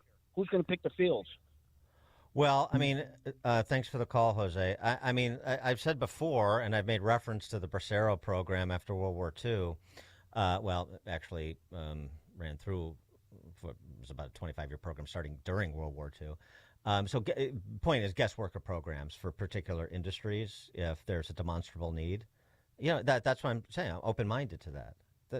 That's sensible. If there's a demonstrable need in America's interest, I've said before, one of the things that people that are taking a hard sort of zero tolerance policy on legal immigration, without legal immigration, America's below replacement rate. And if you're not growing, you're dying as a nation or as a state or as a community. So that's why I said I'm pro-legal immigration, and there are substantial substantive distinctions to be made for different categories of people and purposes. Just like we have the debate about H-1B and O-1 visas for people with technical skills or people that are genius level, the O-1 in some field of endeavor, the O-1 visas. We've been saying this for years. I and many people like me are open-minded on all of these topics to make sense, to draw sensible lines. What the left does is force you to not be sensible, forces you to have to be a hardliner, to say, well, we have to have this in order to compromise on that. Because they are the ideologues. They are the open borders hardliners. And until you can have a real deal on sensible enforcement of immigration law, then it's very hard to get people's attention or support for these, just for the sake of discussion, carve-outs that we're talking about that do make sense, like potentially a guest worker program or potentially visas for highly skilled or genius level individuals from around the world and so forth. Dan and Amy, Chicago's Morning Answer. Connect with Dan and Amy on the AM 560 The Answer mobile app. Just text the word app to 64636 to download the app today. Balance of Nature supplements, changing the world one life at a time. I'm 80 years old. I'm a veteran, and the reds and the greens, I really appreciate the vegan capsules from Balance of Nature. So I can definitely tell you it's all 100% positive. It really, really works. I love the fiber and spice. I'm getting started back on the fruits and vegetables, but the fiber and spice, it's the best fiber I've ever taken in the last 20 years. It's the best gift I've ever given myself. I just feel better. I swear it's due to Balance of Nature. I am really, really happy with the product and couldn't say more to advise people to buy them. Start your journey with Balance of Nature supplements. Go to balanceofnature.com and get 35% off your first preferred set with free shipping as a new preferred customer by using discount code Chicago. AM 560, The Answer. All right, coming up on Chicago's Morning Answer. We have got the cleric, if you will, who has been tapped by President Trump to offer the inauguration prayer. Lorenzo Sewell joins us at 6:36. But now let's head into the newsroom. Catch up on news from here at home and around the world. Here is Mike Scott. 6:32, 27 degrees, windy, headed toward a high near 40. Several neighborhoods impacted by the deadly Palisades fire in Southern California, no longer under evacuation orders. Authorities lifted the first wave of evac orders on Thursday. Negotiators for Israel and Hamas have reportedly signed a ceasefire and hostage deal. Multiple outlets say the deal was signed in Qatar by officials from Israel, Hamas, the U.S., and Qatari officials. Prime Minister Benjamin Netanyahu released a statement saying they're preparing for the reception of the hostages upon their return to Israel.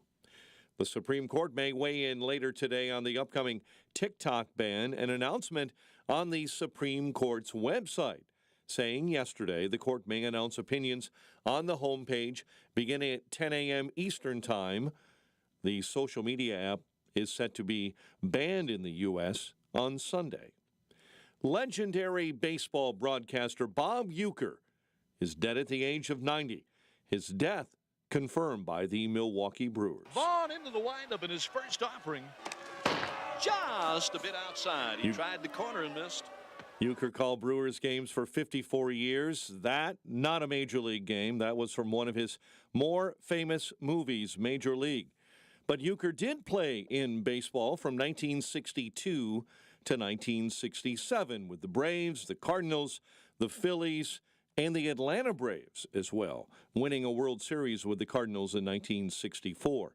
Uecker was also a Hollywood celeb, star of the sitcom Mr. Belvedere, other TV shows, guest in several movies, as you heard. He was Johnny Carson's favorite guest, hosting Saturday Night Live and those famous Miller Lite commercials.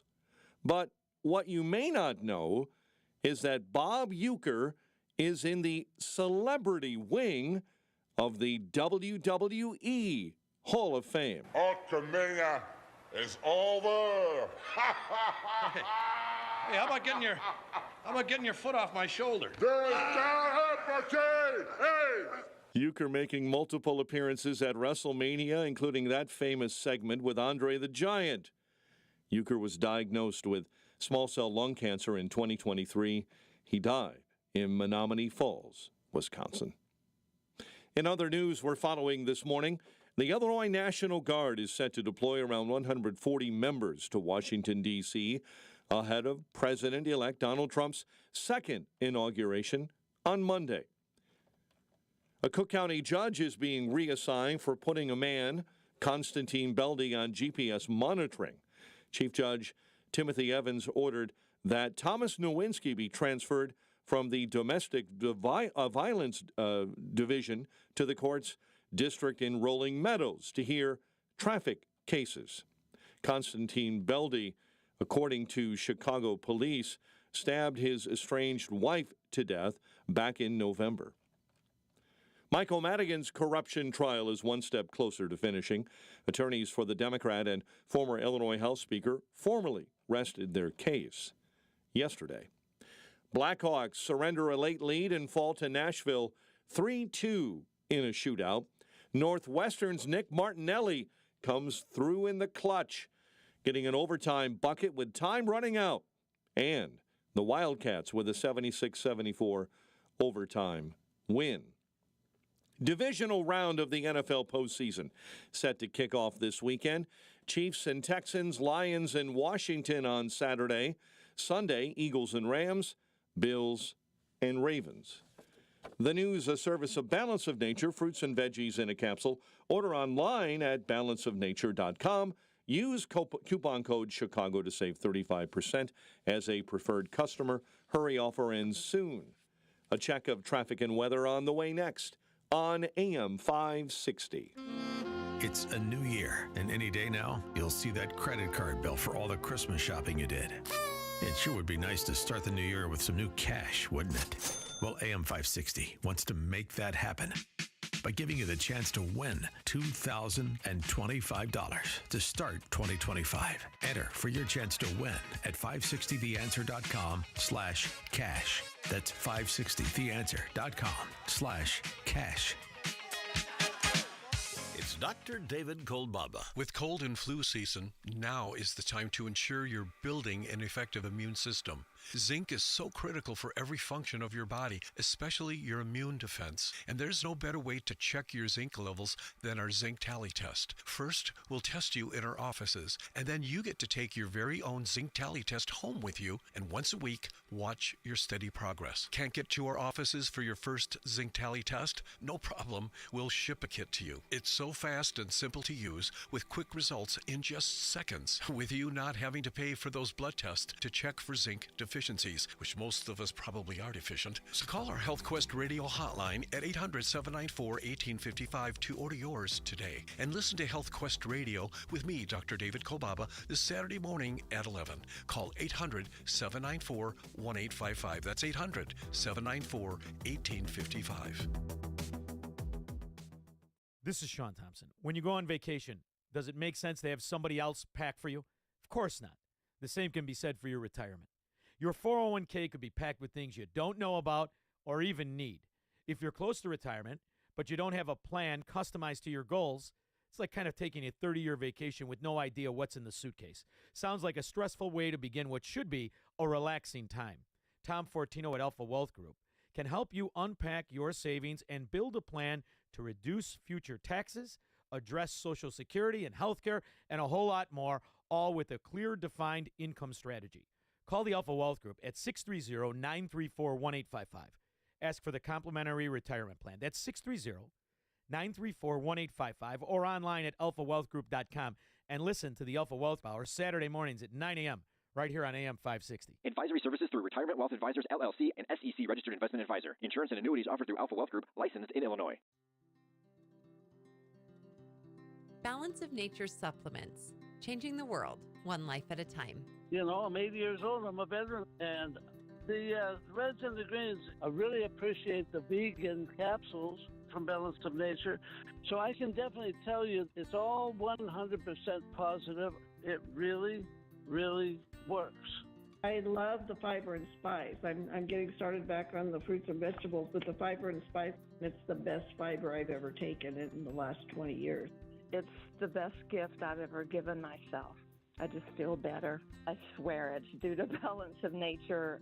I am really, really happy with the product and couldn't say more to advise people to buy them. Start your journey with Balance of Nature supplements. Go to balanceofnature.com and get 35% off your first preferred set with free shipping as a new preferred customer by using discount code CHICAGO. Hair Volume is the best-selling hair tablet in the world and one of many award-winning natural hair products from New Nordic. Purchase at newnordicusa.com or CVS. 640, Team Hochberg Traffic Center time.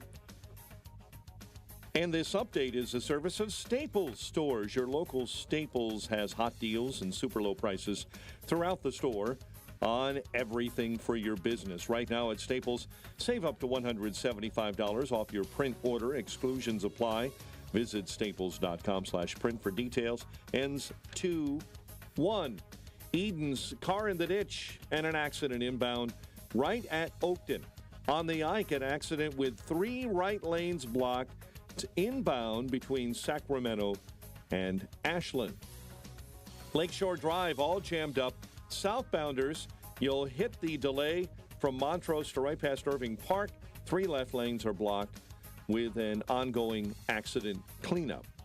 Chicago's Morning Answer with Dan and Amy continues next. Now your official Chicagoland weather forecast. Partly sunny and windy, high 42. Bit of snow and rain overnight. Watch out for slippery stuff. Low 21. Partly cloudy and 27 right now. Next news at 7. Chicago's Morning Answer continues next on AM 560, The Answer. This hourly segment is brought to you by Scott Tucker Solutions and his show Retirement Decoded. Sunday mornings at 8. Learn more at scotttuckersolutions.com.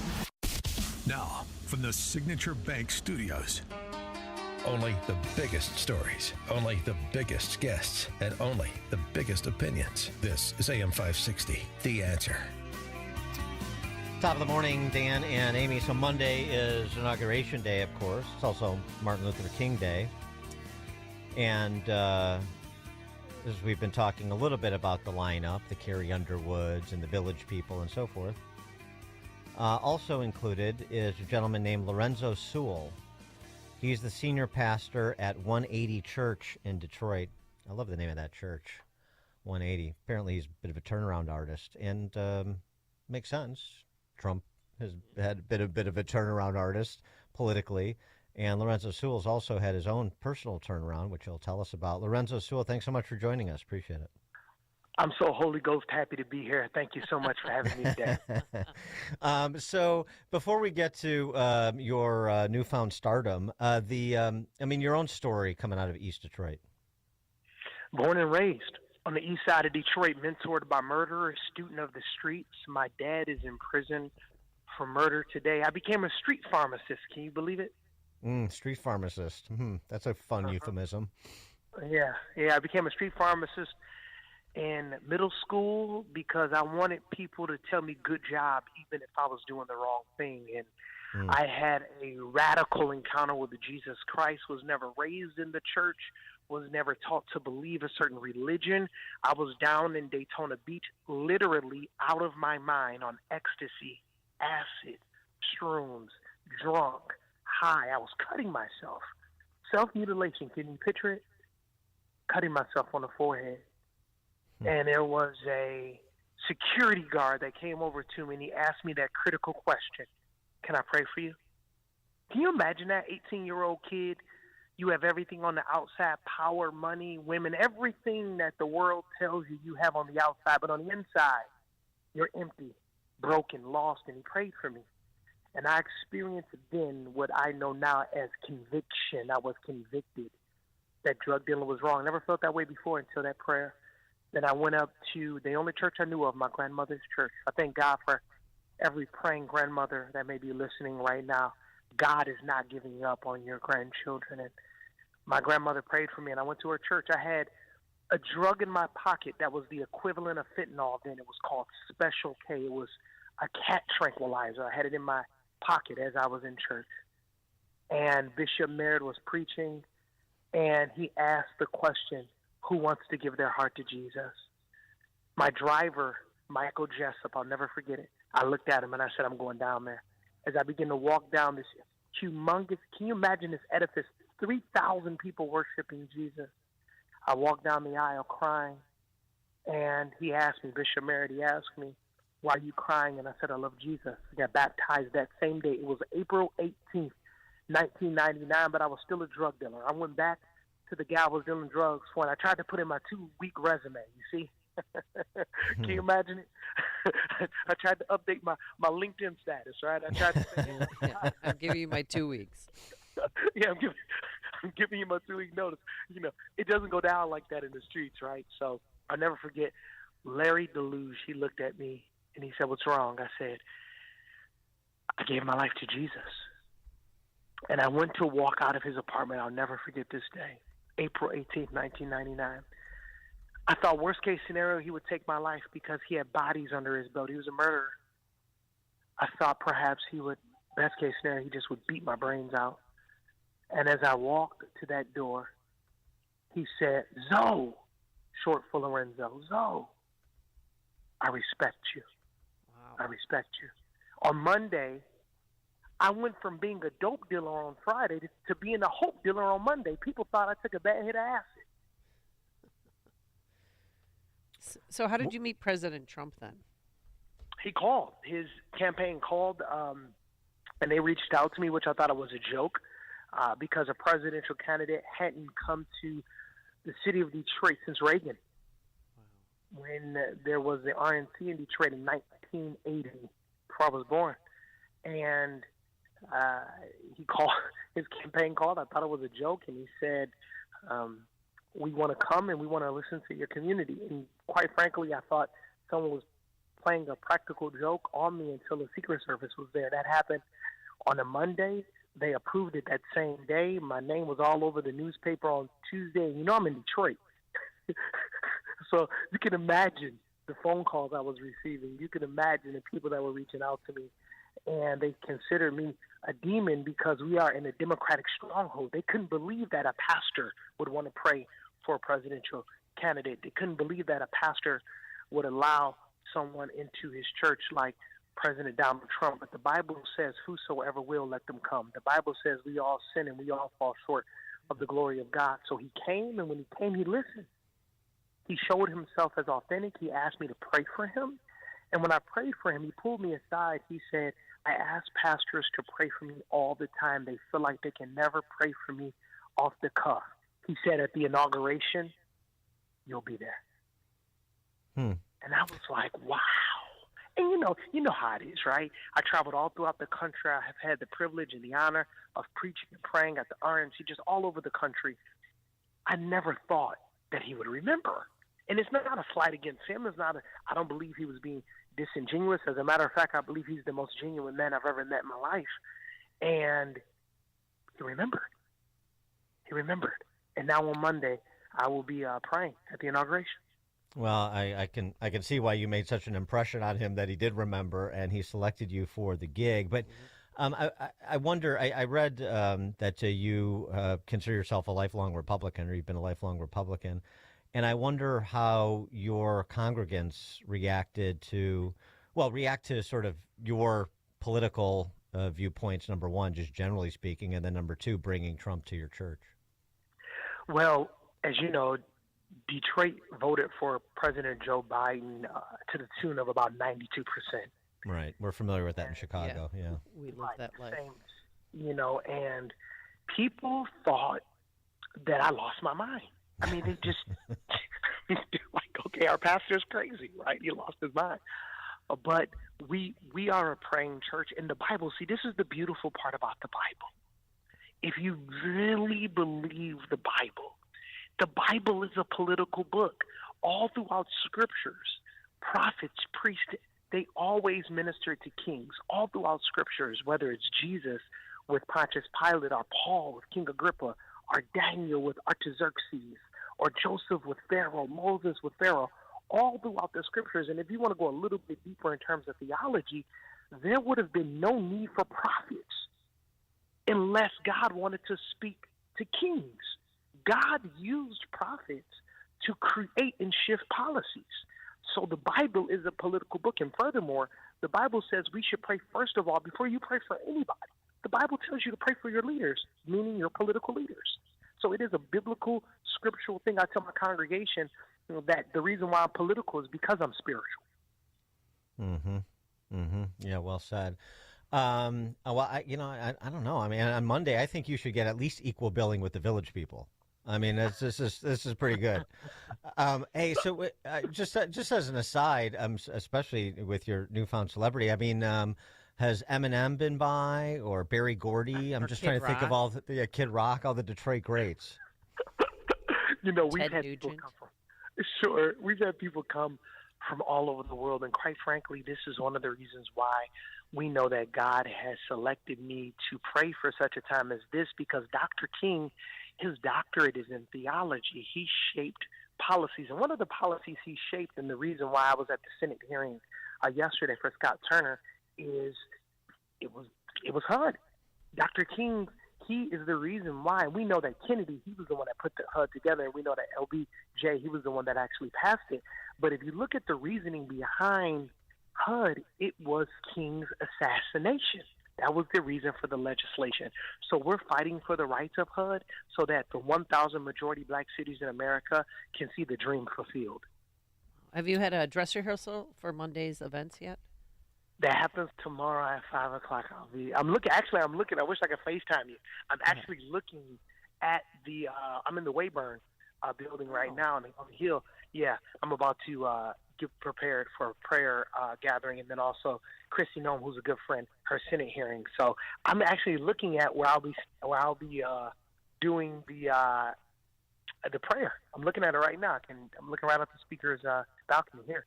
So are you going to just just in terms of your process? I'm kind of interested. Are you going to prepare something, or are you just going to go off the cuff? That's a very good question. I am accustomed, just like the RNC, of going off the cuff. I am. That's my custom, and that's the way that I've always been reared and raised in terms of spirituality. You pray in secret, and God rewards you openly. But Monday is very unique because this is only the second time that we've celebrated Dr. King's birthday and had inaugural. Only the second time. And Bill Clinton was the first, and now President Donald Trump. I believe that God wants me to pray his dream. So you actually are going to hear a prayer rendition of I Have a Dream. Oh, interesting. Okay, well, we'll look forward to excited about it. We'll look forward to it. I'm excited to hear it. Lorenzo Sewell is pastor of the 180 Church in Detroit, and tune in Monday to hear his inaugural day prayer. Lorenzo Sewell, Pastor Sewell, thanks so much for joining us. Appreciate it. Thank you for having me. I'm so grateful. Thank you so much. Thank you. God bless. And he joined us on our turnkey.pro answer line. Hear about the big stories of the day, then talk about them right here on Chicago's Morning Answer on AM 560. The Answer. A large retail store just canceled a huge order, leaving MyPillow with a ton of extra MyPillows. But you know what? That's their loss and your gain. For the first time ever, you'll get a standard classic MyPillow for wholesale prices, only $14.88. But it gets even better. For a limited time, they're going to offer their entire classic collection at wholesale prices. Get queen-size MyPillows for just $18.88. Upgrade to king size for only $1 more. Get the body pillows for $29.88 and multi-use MyPillows for only $9.88. So go to MyPillow.com and use promo code LIBERTY or call 800-489-0201 to take advantage of wholesale pricing for the first time ever and receive free shipping on orders over $75. That's right. Get the standard MyPillow for only $14.88. They have never been offered this low before. They're limited quantities at this price, so the limit is going to be 10, and once they're gone, they're gone. So go to MyPillow.com or call 800-489-0201 and use promo code LIBERTY to get the standard MyPillow for only $14.88, the lowest price ever. It's 2025, and don't forget your Balance of Nature supplements this year. A proud supporter of this station for 10 years. Consume what your body desperately needs every day to stay healthy, happy, and energized. That's why I've been supplementing with Balance of Nature and Fruitsies fruits and vegetables for nearly a decade. It's so easy to open the individual capsules and dust them over a salad or mix them into juice drinks or warm water. And thousands of AM 560 listeners love their Balance of Nature and the fruits and veggies, and you will too. 6 capsules a day, that's what we're talking, will provide your heart, mind, and body with several servings of 31 whole fruits and veggies. You'll love it, and your body, mind, and heart will thank you for it. Order your fruits and veggies today. Call 800-246-8751, 800-246-8751. Use coupon code Chicago or online at balanceofnature.com, coupon code Chicago. Signature Bank is Chicago's fastest growing independently owned business bank. Your business and your money are in good hands with Signature Bank. I'm Dan Proft, and I know this because Signature Bank is my business bank. Hi, I'm Jason Zenger, owner of Zenger's Industrial Supply and host of the Making Chips podcast, and a proud customer of Signature Bank. Through rapid growth, acquisitions of competitors, and taking over from the previous generation, Signature Bank was there with us every step of the way. Recently, the team introduced us to FinRails AP, their proprietary system for accounts payable automation. Not only did FinRails AP help us to reduce costs and create efficiencies, but it also helped minimize fraud risk. Now, our company can invest time into what we do best, supplying industrial products, metalworking tooling, contractor tools, and safety supplies to those who make, build, and create great things for our country. Signature Bank helps local businesses succeed. Let Signature Bank turn your business vision into reality. Visit signaturebank.bank. Member FDIC, Equal Housing Lender. Ad paid for by Anthem Tax Services. Attention, if you or your business is behind in filing your tax returns, or if you owe over $10,000 in back taxes to the IRS, please listen carefully. The IRS does not joke around and will not stop their collection efforts. If you're tired of the IRS letters, levies, liens, or wage garnishments and would like to get a fresh start, we can help. Due to the financial hardships in the country, the IRS is making it easier than ever to settle tax problems for those who owe more than $10,000. We can help settle your delinquent tax problems, end all collections, and may even reduce your back taxes significantly. Even if you can't afford to pay your back taxes, you can still get the help you need. We've helped thousands of taxpayers just like you, but you must call 800-216-0307 today to stop your tax problem from getting worse. The information is free and the help is real. Call 800-216-0307. That's 800-216-0307. Again, 800-216-0307. Have you seen what's been happening in the stock market lately? The market has had some rough days. And if you think those numbers don't mean anything to you and your retirement plan, think again. Can you afford to lose a big chunk of your retirement savings in a single day at this stage of your life? If you want to make sure you aren't taking on more risk than you're comfortable with, call the team at Scott Tucker Solutions now. 847-474-3888 or go to 560retirement.com. Make sure you're prepared for whatever happens in the market, and if you already have a retirement plan, let's take a look to make sure you're properly diversified. Call Scott Tucker Solutions today to help make sure more bad days in the market don't disrupt your retirement plans. 847-474-3888 or go to 560retirement.com. That's 847-474-3888 or go to 560retirement.com. Investment advisory services made available through AE Wealth Management, LLC, a registered investment advisor. Investing involves risk, including the potential loss of principal. As a local business owner, you get called every week by marketing companies. We get it. We have hundreds of satisfied customers. Here's what a satisfied client recently said. Open enrollment is going great. We're hitting record numbers. Thank you so much for this report. It really is amazing to see how the marketing is really shaping our enrollment around the city. If you're a local business and ready for the next step, visit surroundchicago.com right now. Our experts are ready to help you take your marketing to the next level. Visit surroundchicago.com today. AM 560, The Answer.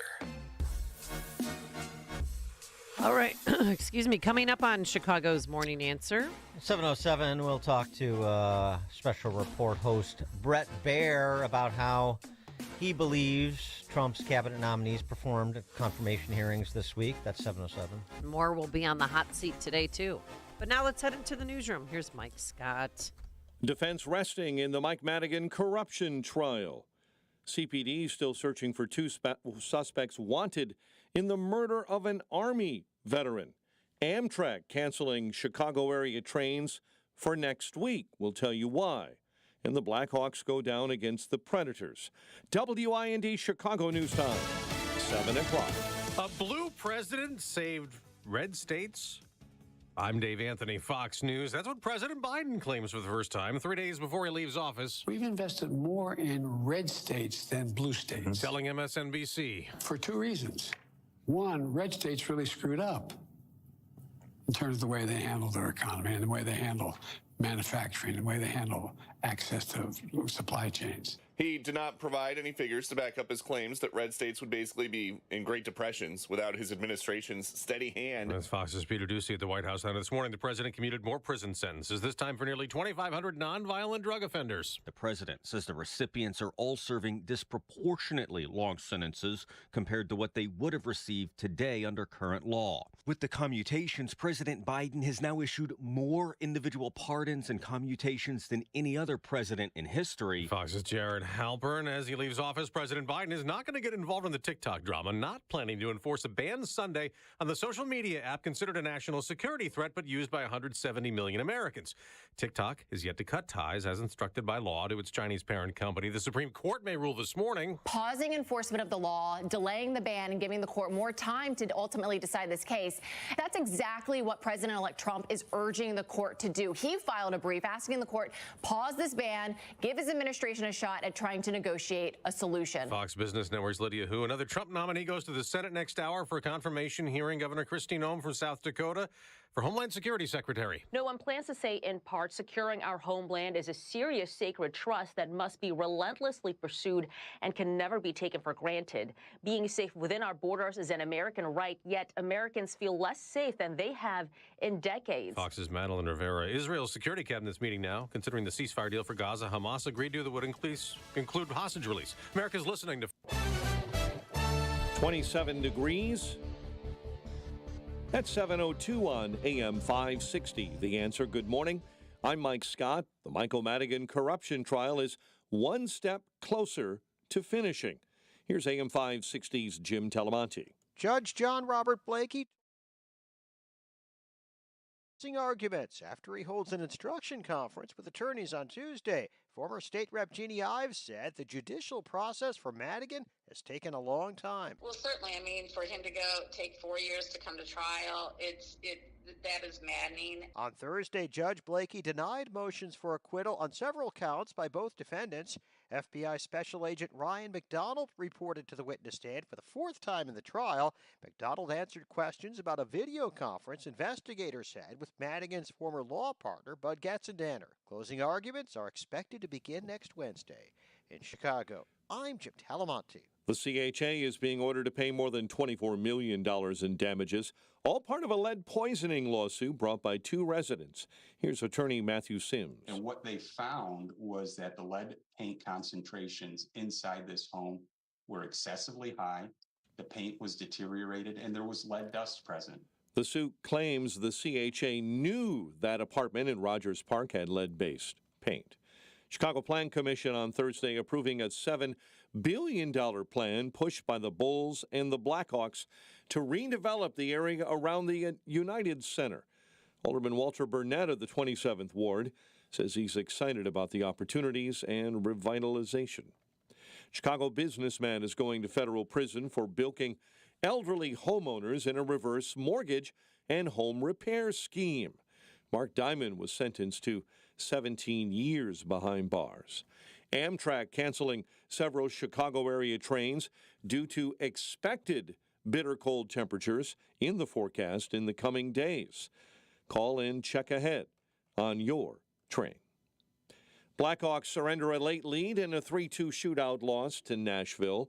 Bulls take on Charlotte tonight. Northwestern came through in the clutch when they picked up an overtime win over Maryland at Welsh Ryan, 76-74. Nick Martinelli knocking down the game winner at the buzzer in OT. Martinelli had 22. The news is a service of Valdecast Windows for the discerning homeowner looking for high-quality and professional-level window replacement service. Contact Valdecast Windows, your award-winning Platinum Elite Pella-certified contractor, Valdecast.com. A check of traffic and weather on the way next on AM 560. It's a new year, and any day now, you'll see that credit card bill for all the Christmas shopping you did. It sure would be nice to start the new year with some new cash, wouldn't it? Well, AM 560 wants to make that happen by giving you the chance to win $2,025 to start 2025. Enter for your chance to win at 560theanswer.com/cash. That's 560theanswer.com/cash. Signature Bank is Chicago's fastest growing independently owned business bank. It's a bank where relationships still matter. Signature Bank knows your name and your story. I'm Dan Proft, and I know this because Signature Bank is my business bank. Hi, I'm Paul Jenkins, owner of Bancroft Architects and Engineers, a service-disabled veteran-owned small business providing design solutions for clients, including the VA. When looking for a trusted banking partner, Bancroft was lucky to find that partner in Signature Bank in 2015. With Signature, personal service goes beyond a login and a PIN number. My staff and I have the comfort of knowing that we're dealing with real people who know our business and care about us as individuals. Signature helped finance our new state-of-the-art facility, and Bancroft looks forward to further expanding business opportunities for disabled veterans and historically disadvantaged communities. Signature Bank is looking for their next success story. To learn more about turning your business vision into reality, visit signaturebank.bank. Signature Bank, helping local businesses succeed. Member FDIC, Equal Housing Lender. Why pay more for prescriptions? Stop overpaying and start saving with SingleCare. It's easy. Find your prescription on singlecare.com, show the coupon at the pharmacy, and start saving. SingleCare works at pharmacies nationwide and is completely free to use, whether you have insurance or not. So the next time you fill a prescription, check SingleCare to make sure you're getting the best price. Take control of your prescription costs. Go to singlecare.com or download the free app today. Progressive presents Employee of the Month. Small Business Edition. Today's recipient from Michaela's Mobile Spa, Michaela! Michaela got a quick business insurance quote from Progressive and chose from over 30 customizable coverages. Sure, it helps she's her only employee and does literally everything, but while others would rest on their laurels, Michaela was hard at work saving big. So take that, hypothetical other employee who doesn't exist. Be your own Michaela. See if you could save in as little as 7 minutes at ProgressiveCommercial.com. Progressive Casualty Insurance Company and Affiliates. Coverage is not available in all states or for all vehicles and coverage selections. Millions of Americans take medicine like Ozempic and Zepbound. Many of them are overpaying by thousands of dollars a year. These GLP-1 medications for diabetes, weight loss, and more may not always be covered by your insurance, but GoodRx can help. GoodRx helps you save every month on prescriptions at over 70,000 pharmacies nationwide. Best of all, it's free to use. Check GoodRx to save on GLP-1s. Just go to GoodRx.com/GLP. That's GoodRx.com/GLP. GoodRx is not insurance, but can be used instead of insurance, including Medicare and other federal and state-funded programs. The new year means new health goals, not just for your body, but your finances too. Your personal info is in so many places that are outside of your control. It only takes one mistake, and not even your mistake, to expose you to identity theft and lost funds. If your identity's stolen, LifeLock's restoration specialist will fix it, guaranteed, or your subscription money back, and resolve to make identity, health, and wealth part of your New Year's goals with LifeLock. Visit LifeLock.com and save up to 40% off your first year with promo code CLAY. Terms apply. 7:08. Let's get an update on the roads. Team Hochberg Traffic Center time. Eden's inbound. You've got an accident between Dempster and Oakton. Big delays there. Cars off in the ditch, but there's a large emergency response. Same story on the Ike. You've got an accident. 3 right lanes blocked. Inbound between Sacramento and Ashland. It's 65 minutes from 390 into the old post office this morning. DuSable Lakeshore Drive. Accident. 3 left lanes blocked. Southbound, your delay between Montrose to right past Irving Park at the accident site. Chicago's Morning Answer with Dan and Amy continues next. Now, your official Chicagoland weather forecast with Steve Williams. It'll be windy today, partly sunny. The high today 42. A bit of rain and snow at times this evening. Little to no accumulation, otherwise cloudy. Low tonight at 21. Flurries, breezy and cold tomorrow. The high 27. I'm Steve Williams on AM 560. The Answer. Partly cloudy, 27 at O'Hare, 28 Midway, 24 in Aurora, and 28 Lakefront. Your next news update, 7:30. Chicago's Morning Answer continues next on AM 560, The Answer.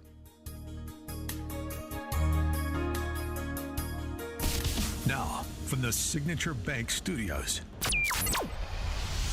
this is Chicago's Morning Answer with Dan Proft and Amy Jacobson on AM 560, The Answer.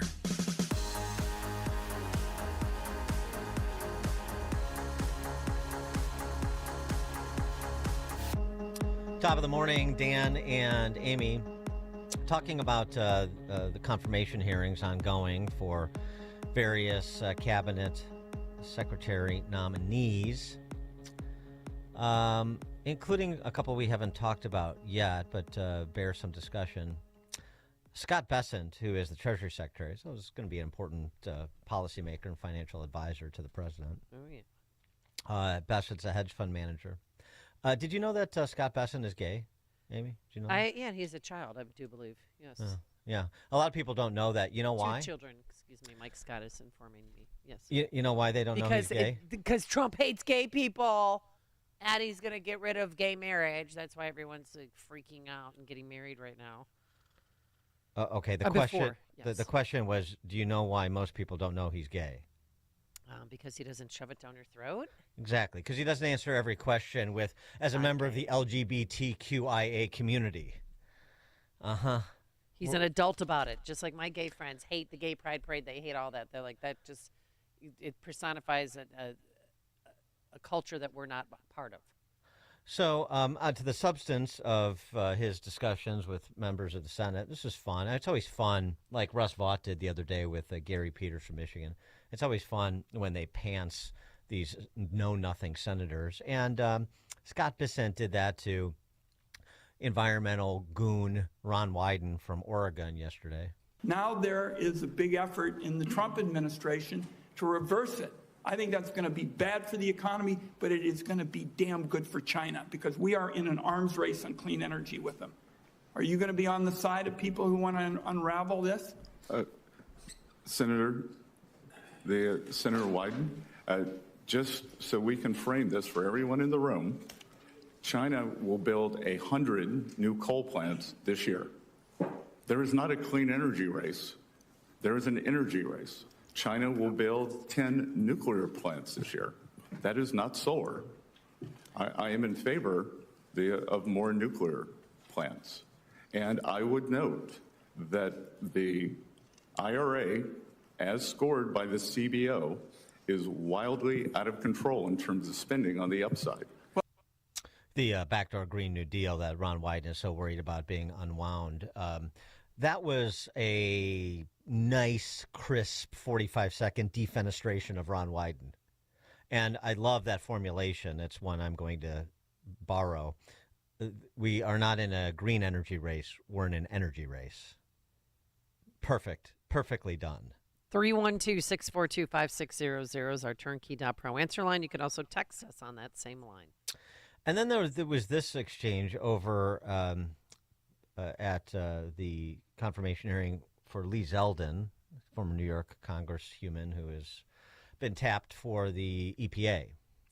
And it was less about Zeldin and more about the testimony provided by Republican Senator from Alaska, Dan Sullivan, the decent one, not Lisa Murkowski, the indecent one. Dan Sullivan talking about something that is a systemic issue in the federal government, the weaponization of these bureaucracies, and had a couple of anecdotes to share that really put a fine point on it. So one of the areas where we haven't seen cooperative federalism at all is the way in which the EPA in my state has a history of enforcing the laws. And no offense to my Democratic colleagues, this is always with Democrat administrations.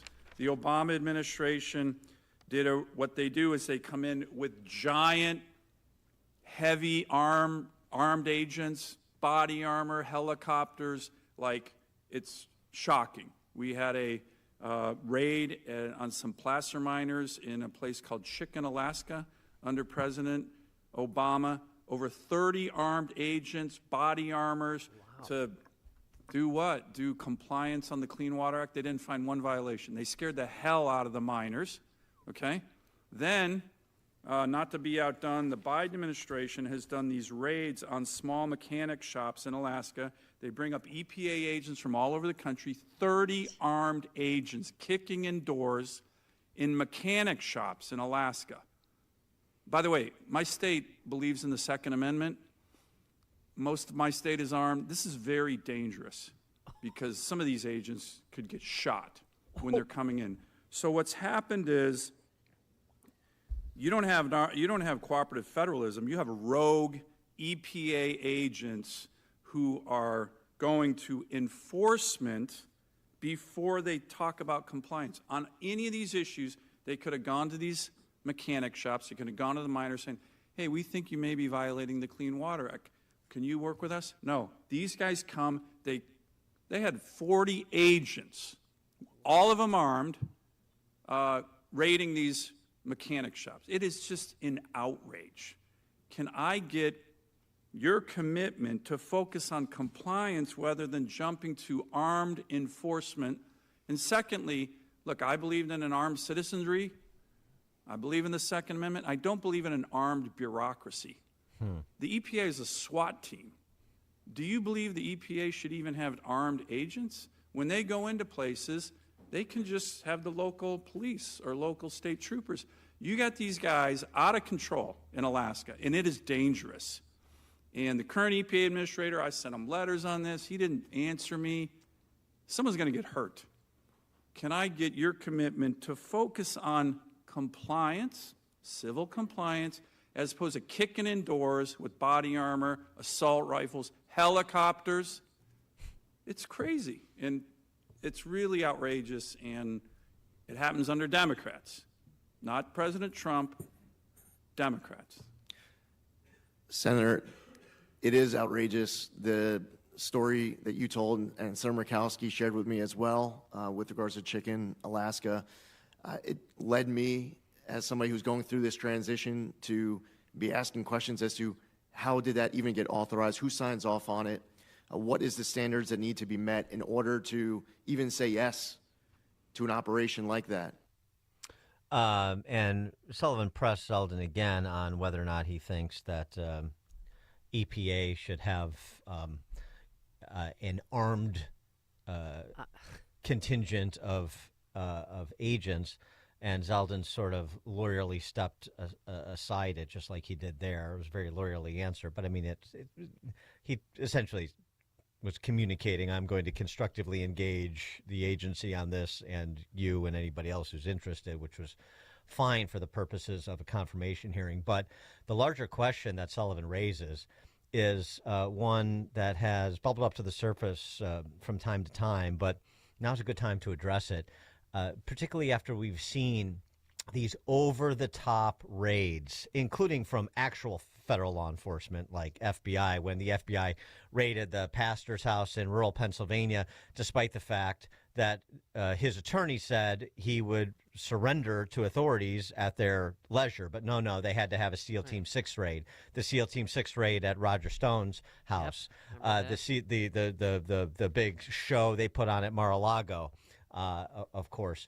But we've heard stories about caches of weapons in agencies like the Department of Education. And then you hear these anecdotes that Senator Dan Sullivan was sharing about tactical units coming down to, machine shops in Alaska over an environmental reg. It is absurd. And Sullivan's a formulation, just like Best Sense on Energy, Sullivan's on the Second Amendment was just as good. I'm for an armed citizenry. I'm not for armed bureaucracies. 312-642-5600, turnkey.pro answer line. I'm glad I listened to the show. I had no idea the EPA was armed. Not a clue in the world. In Department of Education, you're saying they have a cache of weapons too? That's pretty scary stuff. And the point, too, that Sullivan makes very reasonably is, these are administrative agencies. Yes, they're charged with enforcing federal statute, but Zeldin made this point. You have a Department of Justice that is the prosecutorial arm. You have designated law enforcement agencies, federal, state, local. And to, again, Sullivan's point about federalism, why can't, if there is the need for law enforcement personnel to be present for some appearance, then why can't you enlist state and local? Why can't you enlist the FBI as needed? All of this over-the-top heavy-handedness that was described, that's a real problem. These agencies should not be weaponized the way that they are, and I'm glad that was raised because I think it drives the point home. To enforce the Clean Water Act, you need a SWAT team, and then of course finding no violations. But even if they had, we're trying to get compliance with the law. So can we try to engage constructively in the interest of compliance before we put on this big show? And he's right. You have a surprise raid.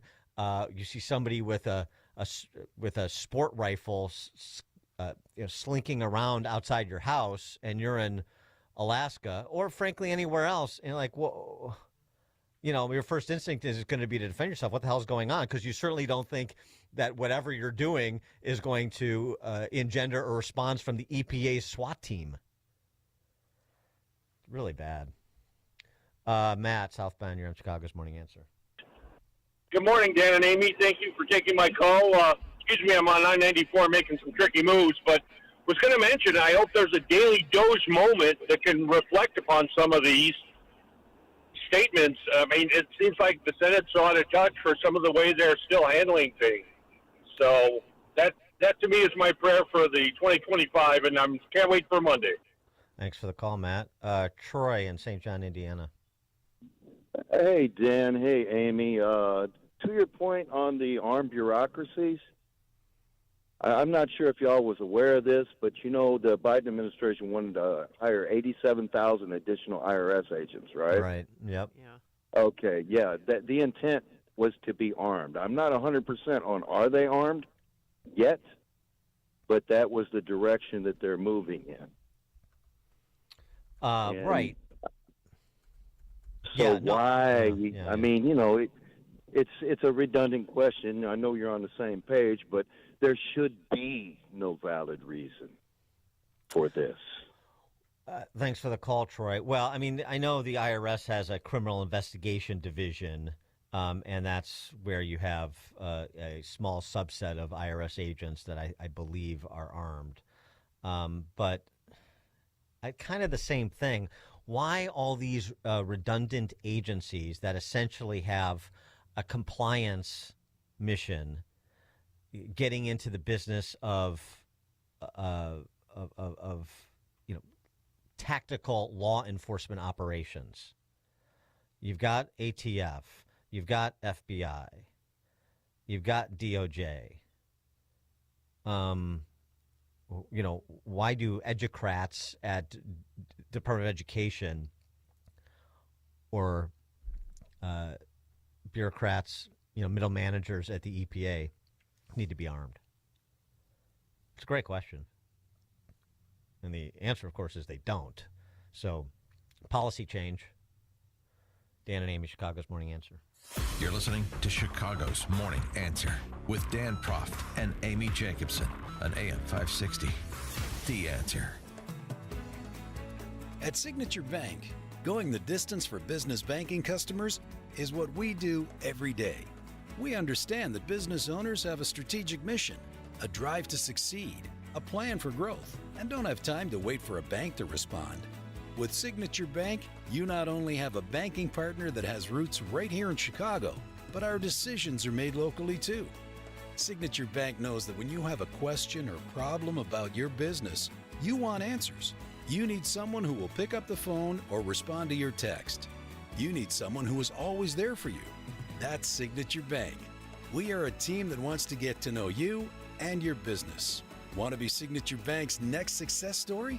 Give us a call today at 773-467-5630 or visit us online at signaturebank.bank. Member FDIC Equal Housing Lender.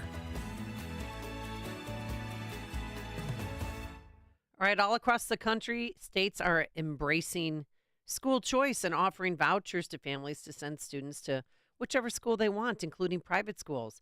Unfortunately, our lawmakers here in Illinois have resisted this trend. Despite all the benefits of private education, well, we have a solution. If you want to send your child to a private school, it's called ChicagolandSchoolVouchers.com. It's simple. Just visit ChicagolandSchoolVouchers.com and tell us which private school you want to send your child to. Then we contact the school on your behalf and work to secure a voucher for half off the first year of tuition, typically saving thousands of dollars for families. The program only applies to new students who are not currently enrolled in the school.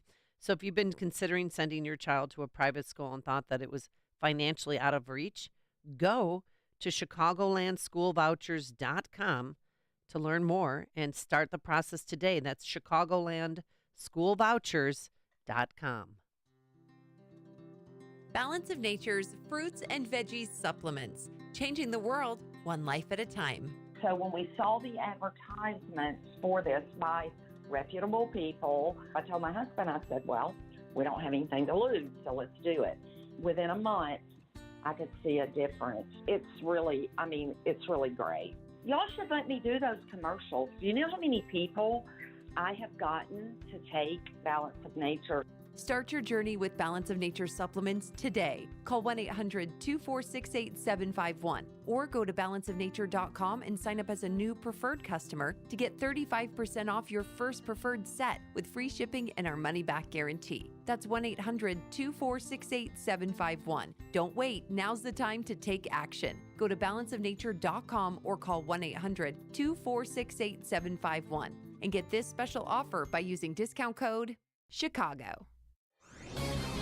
This is Carol Platt, Liebau for townhall.com. 60 Minutes isn't the must-see TV it once was, but it aired a recent interview with outgoing FBI Director Christopher Wray that by rights should be grabbing everyone's attention. Wray disclosed that China has successfully inserted malware into America's critical infrastructure. Our top foreign adversary can wreak havoc on our water treatment plants, transportation system, electric grids, and natural gas pipelines whenever it chooses. Wray essentially admitted that our enemies hold a death grip over our domestic security and our economy. But during his tenure, the FBI prioritized things like rounding up January 6 protesters and targeting Catholics and parents at school board meetings. Perhaps Americans now suspect they'd be safer and more secure had Wray's FBI paid more attention to China than to Washington politics. Let's hope Christopher Wray's politicization of the FBI doesn't end up costing all of us dearly. AM 560, The Answer. Dan and Amy, text from 815 in response to the conversation we were having about armed bureaucracies in the federal government. The left replaces cops with social workers, then turns around and replaces accountants with stormtroopers. Yeah, That's true. Very well said. I wanted to remark upon the passing of two iconic figures. Mike Scott's been talking, at least I heard him talking about Bob Uecker. This classic. You know, one of the best things about being an ex-big leaguer is getting freebies to the game. Call the front office, bingo. And once these fans recognize me, I probably won't even have to pay for my light beer from Miller. I love them. These fans know I drink light because it's less filling and it tastes great. Good seats, huh? You're in the wrong seat, buddy. Come on. Oh, I must be in the front row. Come on. Light beer from Miller. Everything you always wanted in a beer and less. Good seats, hey, buddy. He missed the tag. He missed the tag. Uecker was great. He was Johnny Carson's favorite guest. And of course, I didn't hear if Mike Scott mentioned it, but of course his star turn in Mr. Belvedere. Yes, that's right. Self-deprecating humor paid off very well for him. It was great, and as was mentioned, 54 years calling Brewers games. That's incredible. He said that was his greatest joy of all of his accomplishments. He loved the Brewers. Made baseball fun. The other is David Lynch. Oh yeah. And David Lynch, true auteur, and I know people think Blue Velvet and Mulholland Drive and Twin Peaks, but I got to say. What's your favorite? The movie that he made with my friend Neil Edelstein, The Straight Story with Richard Farnsworth and Sissy Spacek and Harry Dean Stanton, that is one of the most elegant and simple yet deceivingly simple movies that's been made in my estimation. So, I mean, I don't know if I've mentioned The Straight Story before, but that is a beautiful film. Okay, The Straight Story. Yeah, and Lynch, as I said, true auteur. So that's a great loss to the arts community too. And but by the way, I also understand. I think it's okay if I say it now. What? I also understand closet conservative. What? Closet conservative in Hollywood. He was. Yeah, I think so. That's what I understand. So enlightened as well.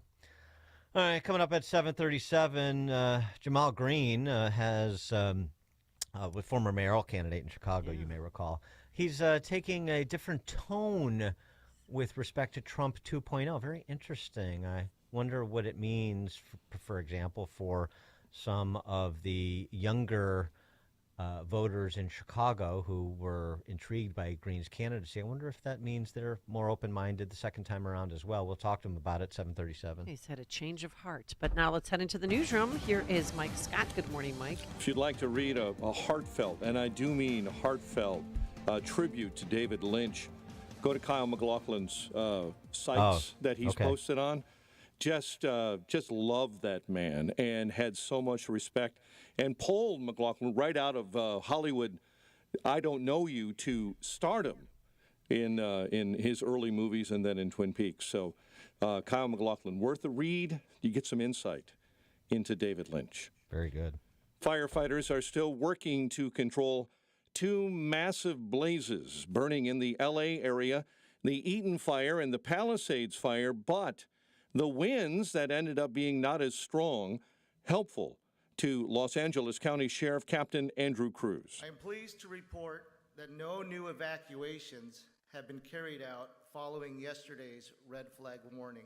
Meantime, there is a massive fire at one of the world's largest battery storage plants that triggered evacuations near Monterey Bay, California, Thursday. A hostage release deal has been officially reached between Israel and Hamas. Early this morning, Israeli Prime Minister Benjamin Netanyahu released a statement saying both parties had agreed.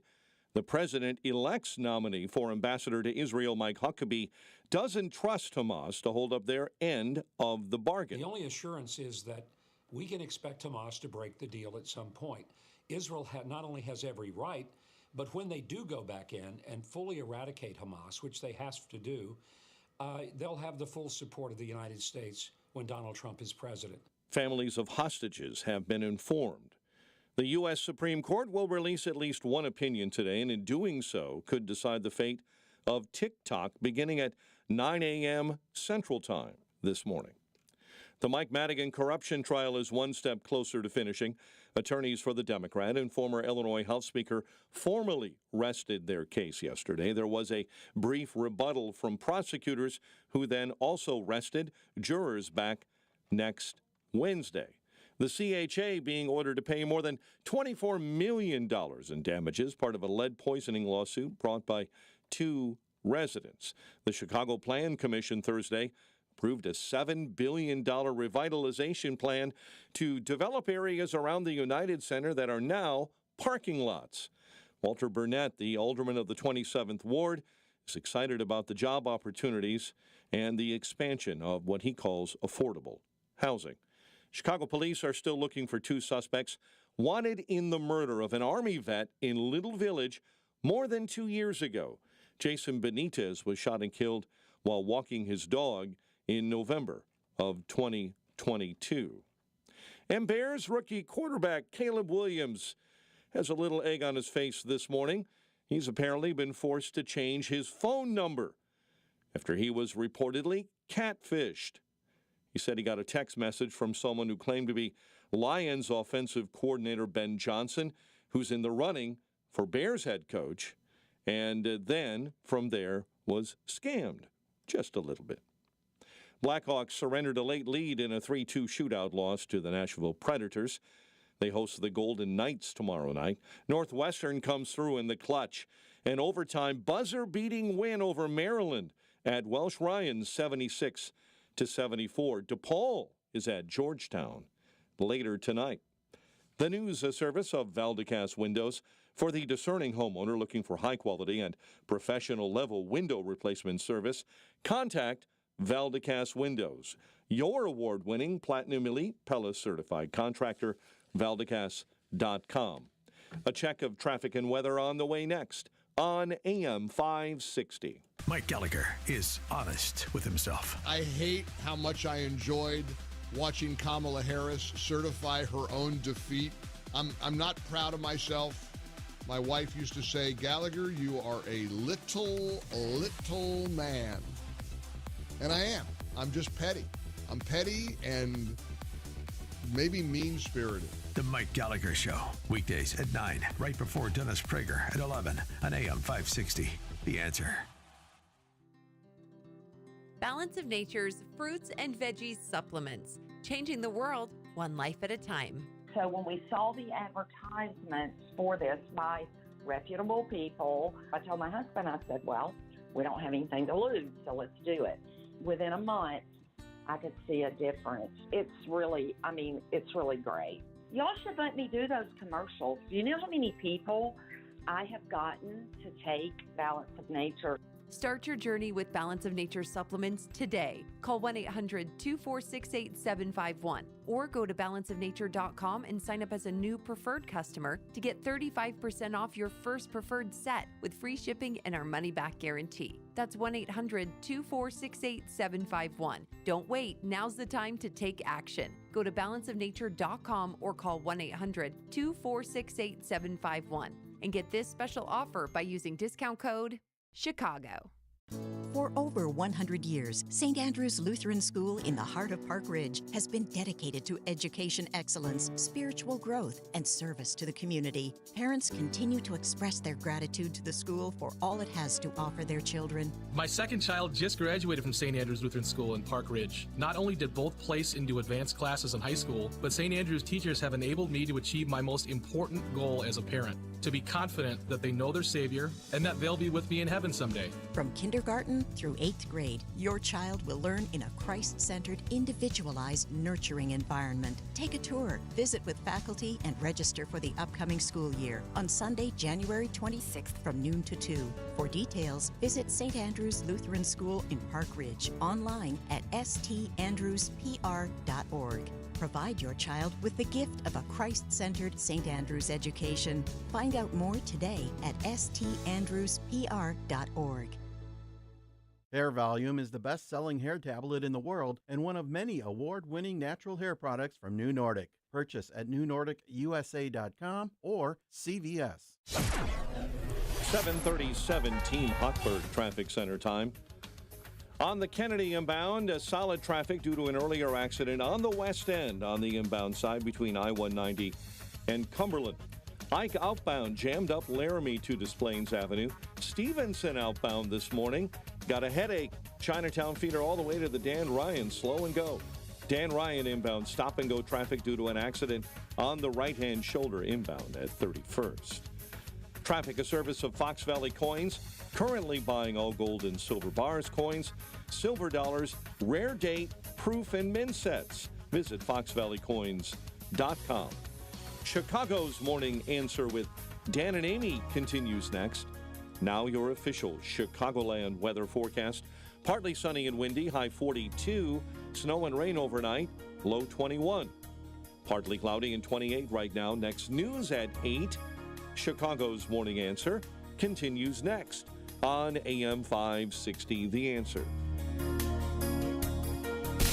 Now, from the Signature Bank Studios. If you're looking for the latest news, insight into what it means, and the sharpest opinion, there's only one station in Chicago where you can turn, and it's this one. We're AM 560, The Answer. Top of the morning, Dan and Amy. Jamal Green was a candidate for mayor of the city of Chicago. Young dude, generated a lot of enthusiasm among younger voters in the city, as I recall. I didn't have the resources that are really required to be able to successfully compete for an office that high, and in a media market that expensive. But sort of independent guy, but definitely left of center. So I was surprised to read his reaction to Trump's imminent inauguration. He writes in part, does Jamal Green, I have faith that this term will be better than his first because he has a wide range of new voices with bright ideas. I know there will be a lot I will disagree with him on, but I will celebrate his wins as well. He goes on to say, I want RFK to make America healthy again. I want Elon and Vivek to steamroll with Doge. I want term limits. I want to close our borders to criminals. I want to take down old systems and build new ones. Well, that... Yeah, it's nice. I mean, I know he's an independent-minded guy, but, I mean, that's not acceptable language in Chicago and Illinois political circles on the left. You're supposed to be talking about Trump-proofing Illinois and Trump-proofing Chicago and Trump-proofing the government schools, not this business about supporting some of his policy agenda and so forth. For more on this, please be joined by the aforesaid Jamal Green, who's a real estate broker in addition to a former candidate. Jamal, thanks for joining us. Appreciate it. Good morning. Appreciate you for having me. So, where do you get off with this kind of heresy in the city of Chicago? Well, I think that, it's important. First, let me say that I'm independent, right? And so I think it's very important, especially here in Illinois, that we actually talk about policies that will work rather than playing, party loyalty. And, it bothers me none to recognize, Trump or a Republican that is moving for, great policy. We know what we've dealt with, right? Another things that I said in that tweet is, I'm not scared of the unknown, right? Because I already know that what I've known is that we're in a catastrophe, right? When we look at the border crisis and the migrant crisis, in Chicago and other cities, and how we spent hundreds of millions of dollars. Heck, we gave one company almost $500 million, favorite staffing out in Kansas, right? When you look at a lot of the different issues that we face each and every day under Democrat rule, we know that, hey, these policies are not working. But they play party loyalty, and they all, try to stick together while the people are suffering. And so I simply said this, these are different things that I hope to see in the next administration with Trump. I want to see RFK get in there and do his thing. When it comes to the FDA, they just banned one of the red dyes the other day. There are many others that need to be banned. This will drastically affect the black community, right? Because, we are number one in heart disease and, diabetes and all of the different diseases, chronic diseases that we can talk about. This is a policy that will help us, where RFK will get in there to, quote unquote, make America healthy again. Those spending so much money and wasting so much money federally, we need to look at that and see how do we bring that to the state and the city level with all of the money that we waste right here, right? So there's just a lot of different policies I think will benefit us. And there's a lot of policies I'll disagree with, but we have to be independent at this time so we can get the policies needed for American citizens. Well, what do you say? There's people pushing back online on X, saying that if this country does all what you say, black people are going to suffer. Is that a win?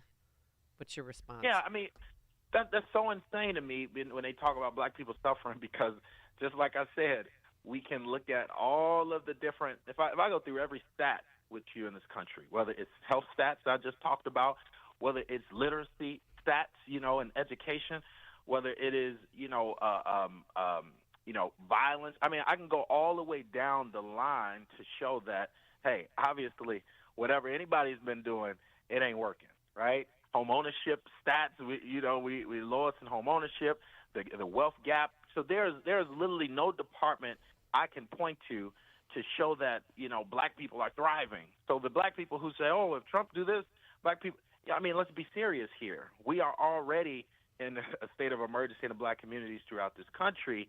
We need something radical. We need change. We need new systems and to break down the ones that are not working. And that's what I'm looking forward to. What about throughout the city and the state of Chicago and Illinois and the performance of the current occupants of those executive offices? Yeah, same here. I mean, I think, this year we're gonna have to put real eyes on what happens in this next election, as we know the gubernatorial race and the county and, different officials in this next race. It's important that we hold everyone accountable for policies that really represent us. And, we know what we've been suffering under. We have, folks that are on trial and have went to jail for corruption. We have many policies that have hurt us, like the migrant crisis most recently, violence, we can go on down the line. We are not good. Illinois is I would actually say Illinois is not good at picking the best executives, but what I will say is that those executives are picked by the establishment, and we have to do better as a people throughout our city and state to make sure that we are supporting people who are going to represent all interests, and that's what we need, more independent-minded folks who actually want to get things done and not just play party loyalty and not just play within the establishment. We don't need no more of the establishment executives leading our city and state. So what's going on at the neighborhood level from your perspective? I mean, this week we had the city council by a 38-11 vote reject any sort of carve-outs to the sanctuary city designation. Of course, we're a sanctuary state as well. So, there was some pushback to the city and state largesse that was used to finance people in this country illegally. That still is being used. But, when it came to doing something about it, even with respect to people that are committing crimes here, you had obviously, the overwhelming majority of alderhumans, including Black and Latino aldermen, but particularly Black alderhumans, vote to maintain the status quo. So what does that say about what's happening at the neighborhood level truly? What they say is too many deals are being cut politically, and they're not listening to the people enough. And that's the real issues that we're having. If you poll the community on this issue, the polling will be the vast majority of the communities will agree with making sure that, hey, can we work with Tom Homan and ICE on those who are criminals at least? I guarantee you the vast majority of the neighborhoods would agree with that, right? But what happens is that you have these city council members who are brokering deals and playing games in the inside and not really coming to their constituents and actually listening to them. This is common sense policy. We have had migrants that have been arrested, over a dozen times, and they go in and get out, and they go in and get out. They are afforded things that we're not afforded. If we go and do what they've done, we'll be sitting in jail with no bond for a long time to go to trial, right?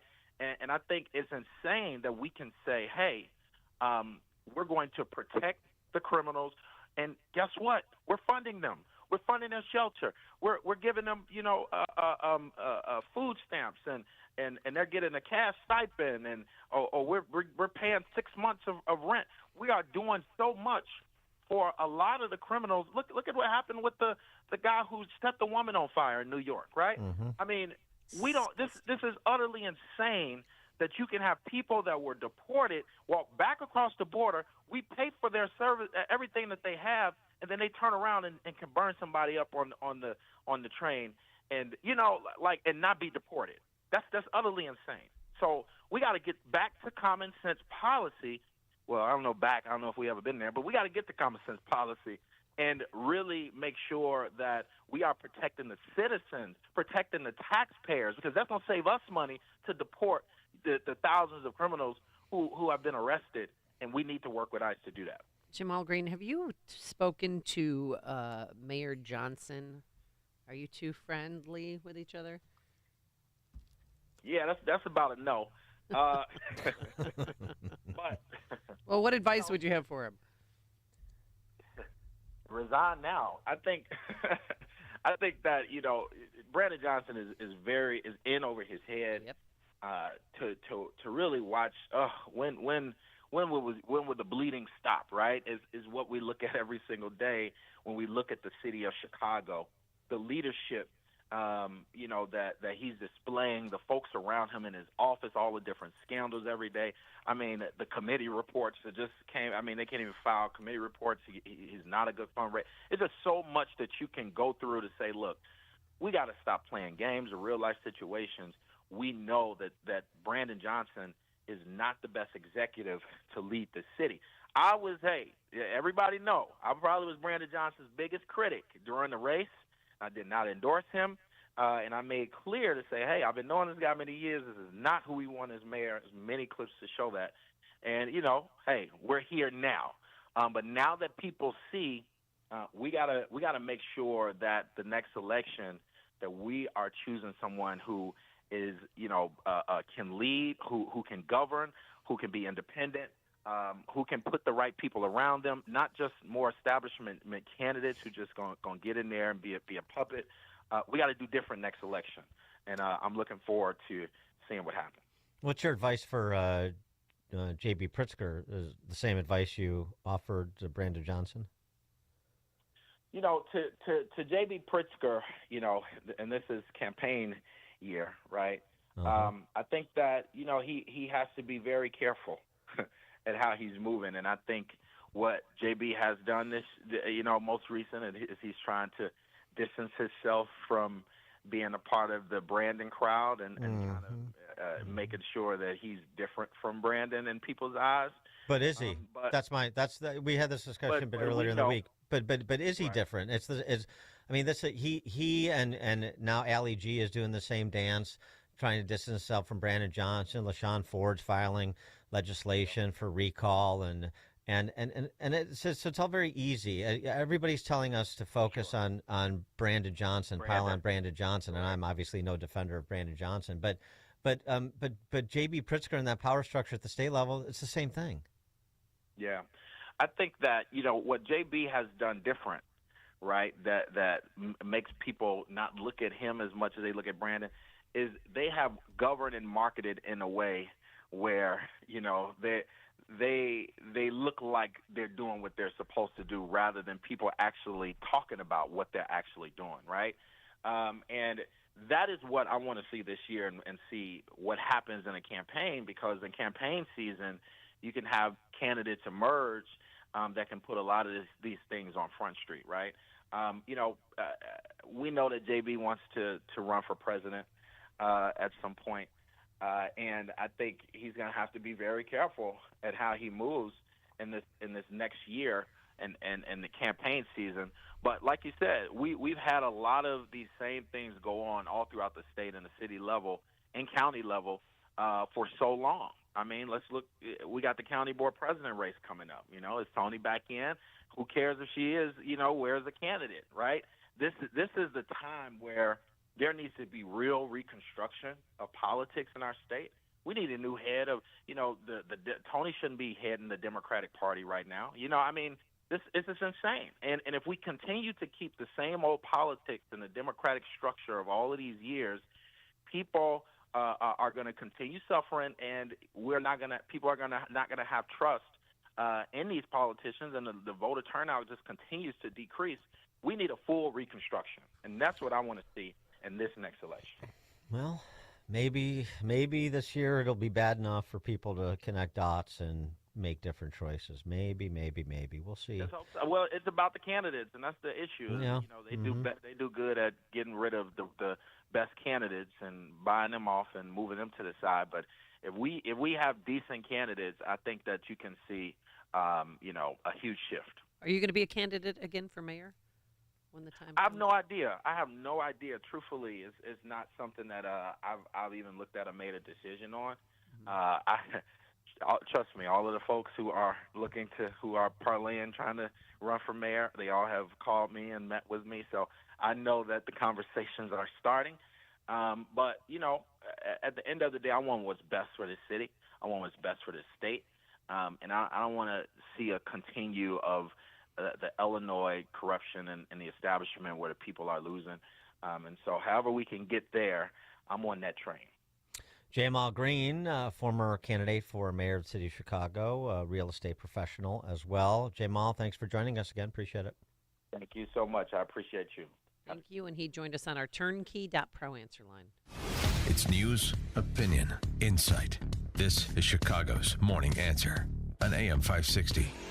The Answer. If you have unfiled taxes or are in debt to the IRS, this is important news. Did you know the IRS has programs specifically designed to help people struggling with tax debt? Powerful tax assistance programs that can save you thousands if you qualify. No one knows these programs better than the experts at Optima Tax Relief, America's most trusted tax resolution firm, A-rated by the Better Business Bureau. Their award-winning team of tax attorneys and licensed professionals have resolved over $1 billion of tax debt for their clients. One call to Optima can start the process, helping to end your worries about wage garnishment, asset seizure, and other IRS actions. Make sure you're getting the best options to solve your tax problems. Call the experts at Optima today for a free confidential consultation. Call 800-965-1433. 800-965-1433. 800-965-1433.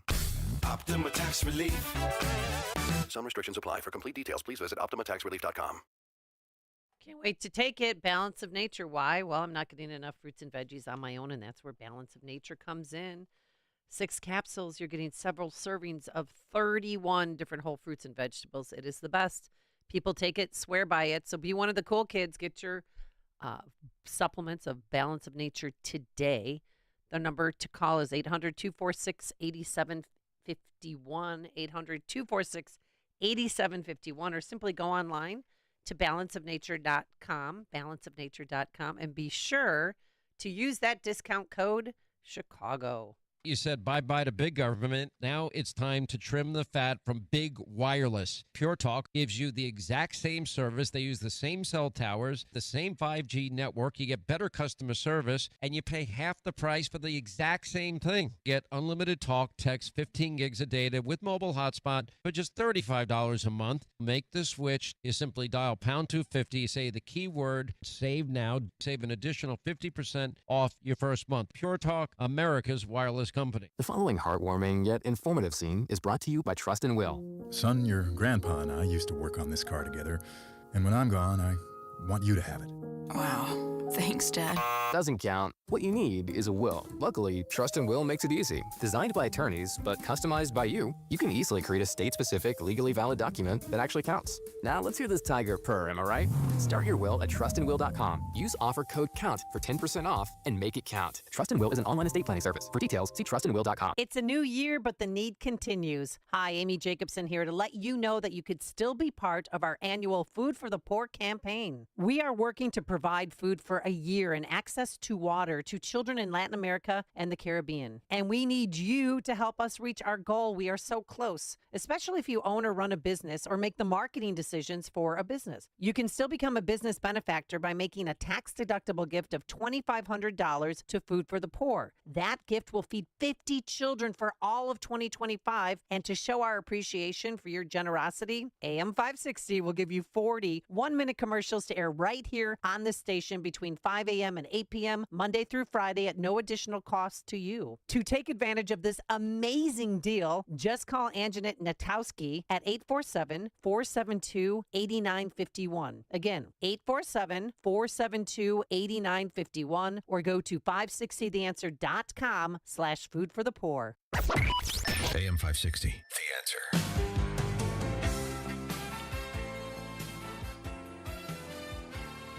One more day with President Biden. Well, actually, we have the weekend too, but do you think he's going to go to his Delaware home this weekend, Dan?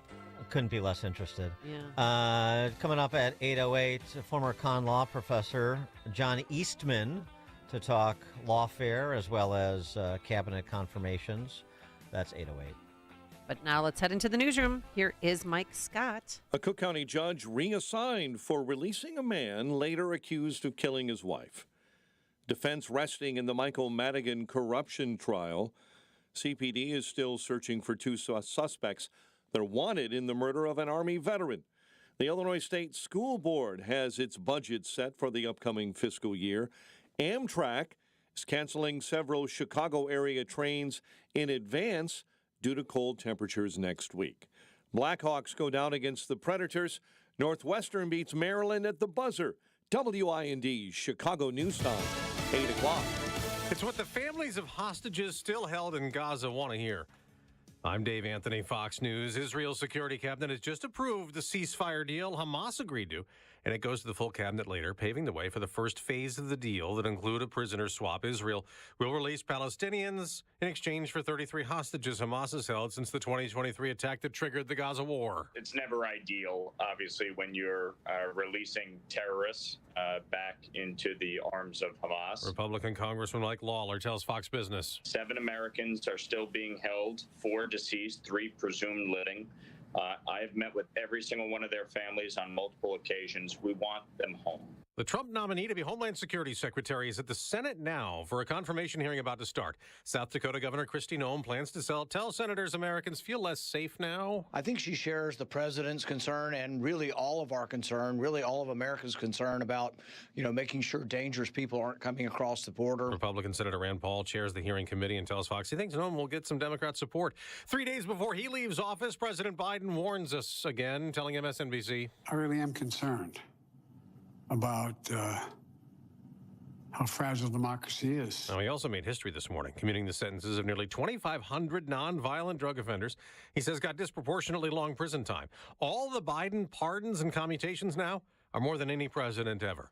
And President Biden's planning to stay out of the TikTok drama, not planning to enforce a ban. Fox's Tanya J. Powers reports is looming. Barring a decision by the Supreme Court, a TikTok ban is set to take effect on Sunday, affecting the 170 million Americans who use the app. A law signed in April mandates a ban on new downloads of it on Apple or Google app stores unless TikTok's Chinese-owned parent company ByteDance divests the site. TikTok is considered a national security threat. The Supreme Court may rule this morning. America's listening to Fox News. 28 degrees, sunshine at 8:02 on AM 560. The Answer. Good morning. I'm Mike Scott. The Michael Madigan corruption trial is one step closer to finishing. Attorneys for the Democrat and former Illinois House Speaker formally rested their case yesterday. There was a brief rebuttal from prosecutors who then also rested. Jurors are back next Wednesday.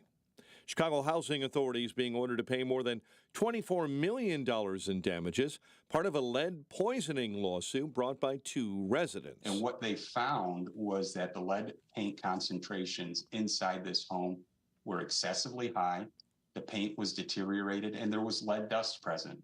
Chicago Plan Commission approving a $7 billion plan by the Blackhawks and Bulls to redevelop areas around the United Center.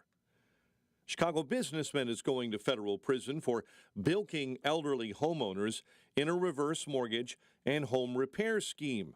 Mark Diamond was sentenced to more than 17 years behind bars. A DeKalb County man is accused of throwing bags of cat feces at homes of Donald Trump supporters. James Walker faces 13 counts of littering and 13 counts of disorderly conduct. Blackhawks fell to Nashville 3-2 last night. Northwestern wins it at the buzzer in overtime, beating Maryland at Welsh Ryan 76-74. DePaul at Georgetown tonight. Tomorrow, Loyola visits Dayton on Sunday. The Fighting Illini with a tough trip to number 12, Michigan State. 8:03, time for the AM 560 Business Beat, a service of Signature Bank. Visit signaturebank.bank for all your commercial banking needs. Now, the latest from the Fox Business Network. I'm Elizabeth McDonald, and this is the Fox Business Report. More bank earnings are coming in. Regions Financial is reporting a higher profit. The Birmingham-based bank's earnings topped expectations. It was helped by wealth management and other services, though Wall Street was anticipating even higher revenue, and the stock's down 2%. Rhode Island-based Citizens Financial says it doubled its profit in the recent quarter. However, Wall Street again was anticipating even stronger numbers. The stock's down 3%. Apple shares are recovering, up nearly 1%. The stock lost ground this week when it fell to third place in market share in China. Apple's been losing business to Chinese competitors there. General Motors has reached a settlement with the Federal Trade Commission for selling drivers' locations and behavior data without their consent. That's your Fox Business Report. I'm Jenny Cosola. Invested in you. 8:05 and a check of traffic and weather on the way next on AM 560. It's a new year, and any day now, you'll see that credit card bill for all the Christmas shopping you did. It sure would be nice to start the new year with some new cash, wouldn't it? Well, AM 560 wants to make that happen by giving you the chance to win $2,025 to start 2025. Enter for your chance to win at 560theanswer.com/cash. That's 560theanswer.com/cash. Family life is a crazy adventure filled with love and laughter, but it can also be demanding with work schedules, after-school activities, and trying to remember where you put your keys. It leaves you wondering, where does the time go? With so much going on, it can be easy to lose sight of your family's well-being. Balance of Nature fruits and veggies supplements offer an easy way to get a wide variety of whole food ingredients for your whole family. Don't let a busy schedule get in the way of your family's well-being.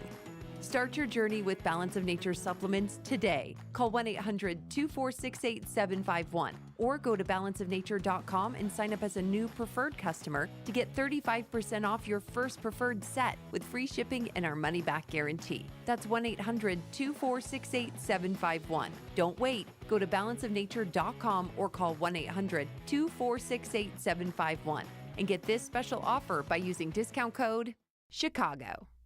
Why pay more for prescriptions? Stop overpaying and start saving with SingleCare. It's easy. Find your prescription on singlecare.com, show the coupon at the pharmacy, and start saving. SingleCare works at pharmacies nationwide and is completely free to use, whether you have insurance or not. So the next time you fill a prescription, check SingleCare to make sure you're getting the best price. Take control of your prescription costs. Go to singlecare.com or download the free app today. Progressive presents Employee of the Month. Small Business Edition. Today's recipient from Michaela's Mobile Spa, Michaela! Michaela got a quick business insurance quote from Progressive and chose from over 30 customizable coverages. Sure, it helps she's her only employee and does literally everything. But while others would rest on their laurels, Michaela was hard at work saving big. So take that, hypothetical other employee who doesn't exist. Be your own Michaela. See if you could save in as little as 7 minutes at ProgressiveCommercial.com. Progressive Casualty Insurance Company and Affiliates. Coverage is not available in all states or for all vehicles and coverage selections. It is 8:07. Let's get an update on the roads. Team Hochberg Traffic Center time is a service of Quick Delivery Service. Visit quickdelivery.com when you need same-day delivery of your routes, ground delivery when you need it, from safe, licensed professionals. Quickdelivery.com now to schedule that delivery. Kennedy inbound, 45 minutes. O'Hare into the Burns Circle interchange. The Stevenson, 40 minutes into DuSable Lakeshore Drive. Dan Ryan, 32 minutes in from 95th with an accident in the left-hand lane inbound at 91st. Chicago's Morning Answer with Dan and Amy continues next. Now, your official Chicagoland weather forecast with Steve Williams. Today, partly sunny, windy, the high at 42. A bit of rain and snow at times this evening. Little to no accumulation. Low tonight at 21. Clouds and sun, flurries, breezy, and a colder day tomorrow, the high 27. I'm Steve Williams on AM 560. The Answer. Currently 28 degrees, partly cloudy skies. Your next news update, 8:30. Chicago's Morning Answer continues next on AM 560. The Answer. Now, from the Signature Bank Studios,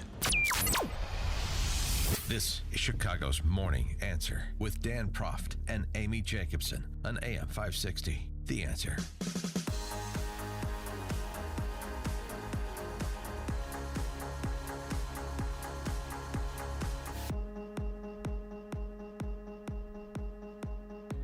Top of the morning, Dan and Amy, as we've been talking about the various confirmation hearings underway this week. A couple of stick out, ones that you expected would. We talked quite a bit about Pete Hegseth's. But on one of the particular cultural matters of the day, with the administration change coming on Monday, Pam Bondi's turned out to be quite chippy, and I enjoyed her feistiness, and really important on the topic of lawfare. Of course, this is something that Trump and others in MAGA world were subjected to over the last 4 years. And the exchanges between Sheldon Whites Only and some of the other senators, Adam Schiff, of course, very concerned that there's some sort of enemies list that Pam Bondi will be working off of to exact vengeance for Trump. And,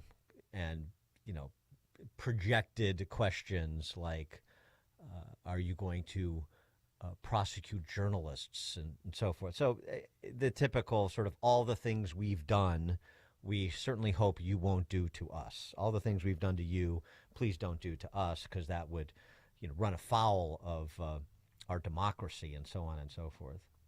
Well, a person who's had a front row seat to lawfare, experienced quite a bit himself, I would argue, is John Eastman. He's former constitutional law professor and dean at Chapman University Fowler School of Law, also the founding director of the Claremont Institute's Center for Constitutional Jurisprudence.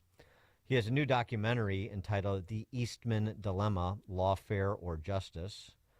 We're pleased to have him join us now. John Eastman, thanks for being with us. Appreciate it. Dan and Amy, thanks for having me on your show. And hello, Chicago. I went to law school there at the University of Chicago down on the South Side. Have they erased you from their history too, like everybody else has tried to do? Yeah, well, I'm not getting any awards, but hopefully the tide will turn. Well, so I mean, you were indicted in Georgia, indicted in Arizona. I know you had disbarred in California, if I'm remembering correctly. So what is the status of all of your legal or professional travails? Yeah, not quite disbarred in California yet, only recommended for disbarment, and it has to go up through 2 layers of appeal courts before the California Supreme Court can make the ultimate decision. And we hope they'll make the right decision and follow the law and get rid of this nonsense. Yeah, but and I was also unindicted co-conspirator in the unconstitutional Jack Smith indictment against President Trump in Washington, D.C. that has since been dismissed. The bar trial alone was probably the most expensive and longest in California bar history. All told, I've been subject to 18 different actions totaling more than $1.6 million and counting for recommending that, for bringing cases challenging illegality in the conduct of the 2020 election, representing President Trump before the Supreme Court, and developing, well-grounded constitutional strategies to address the illegality and try and expose what was going on. So that's the definition of lawfare. You go after your political opponents. You stretch laws, distort old mob statutes to cover ordinary political disputes, and then try and drain people's finances and reputations, so that other folks won't dare step up against this stuff again. So $1.6 million is what you've spent in legal fees so far. Is that what you mean? Yeah, $1.6 million in legal fees so far, and if Georgia and Arizona go forward, we anticipate at least $1 million more each in those. And those prosecutors aren't backing down. They did not get the message from the 2024 election that the American people resoundingly rejected this nonsense lawfare. And I'm glad you brought up Adam Schiff, because this is probably the greatest psychological projection example in history. They're claiming that Trump will politicize the Department of Justice and the FBI, right, when it has been so grossly politicized, egregiously politicized over the last 4 years. I don't know if they're just that naive or they're just that dishonest, or with Schiff it's probably dishonest. I mean, the guy's a serial liar. But this is really stunning, and holding people accountable for what I view as a nationwide conspiracy to deprive folks of their constitutional rights to speech, the right to petition the government for redress of grievances, Fourth Amendment rights against generalized warrants. Sixth Amendment rights to attorney-client privilege and those things. I think the people that engaged in that egregious violations of the law need to be held accountable. That's not vengeance. It's not retribution. It's justice and holding people accountable for their illegal conduct. And your alleged crimes, do they largely revolve around the legal arguments you made to Vice President Pence, the legal arguments you made in favor of alternative elector slates in places like Georgia and Arizona? Is that right? Yes, and I had very little to do with the electors issue, other than saying it's critical they meet on the designated day, because the one authority Congress has in this whole process is to set the date for electors to meet and vote, and the Constitution requires that they meet and vote on the same day throughout the country.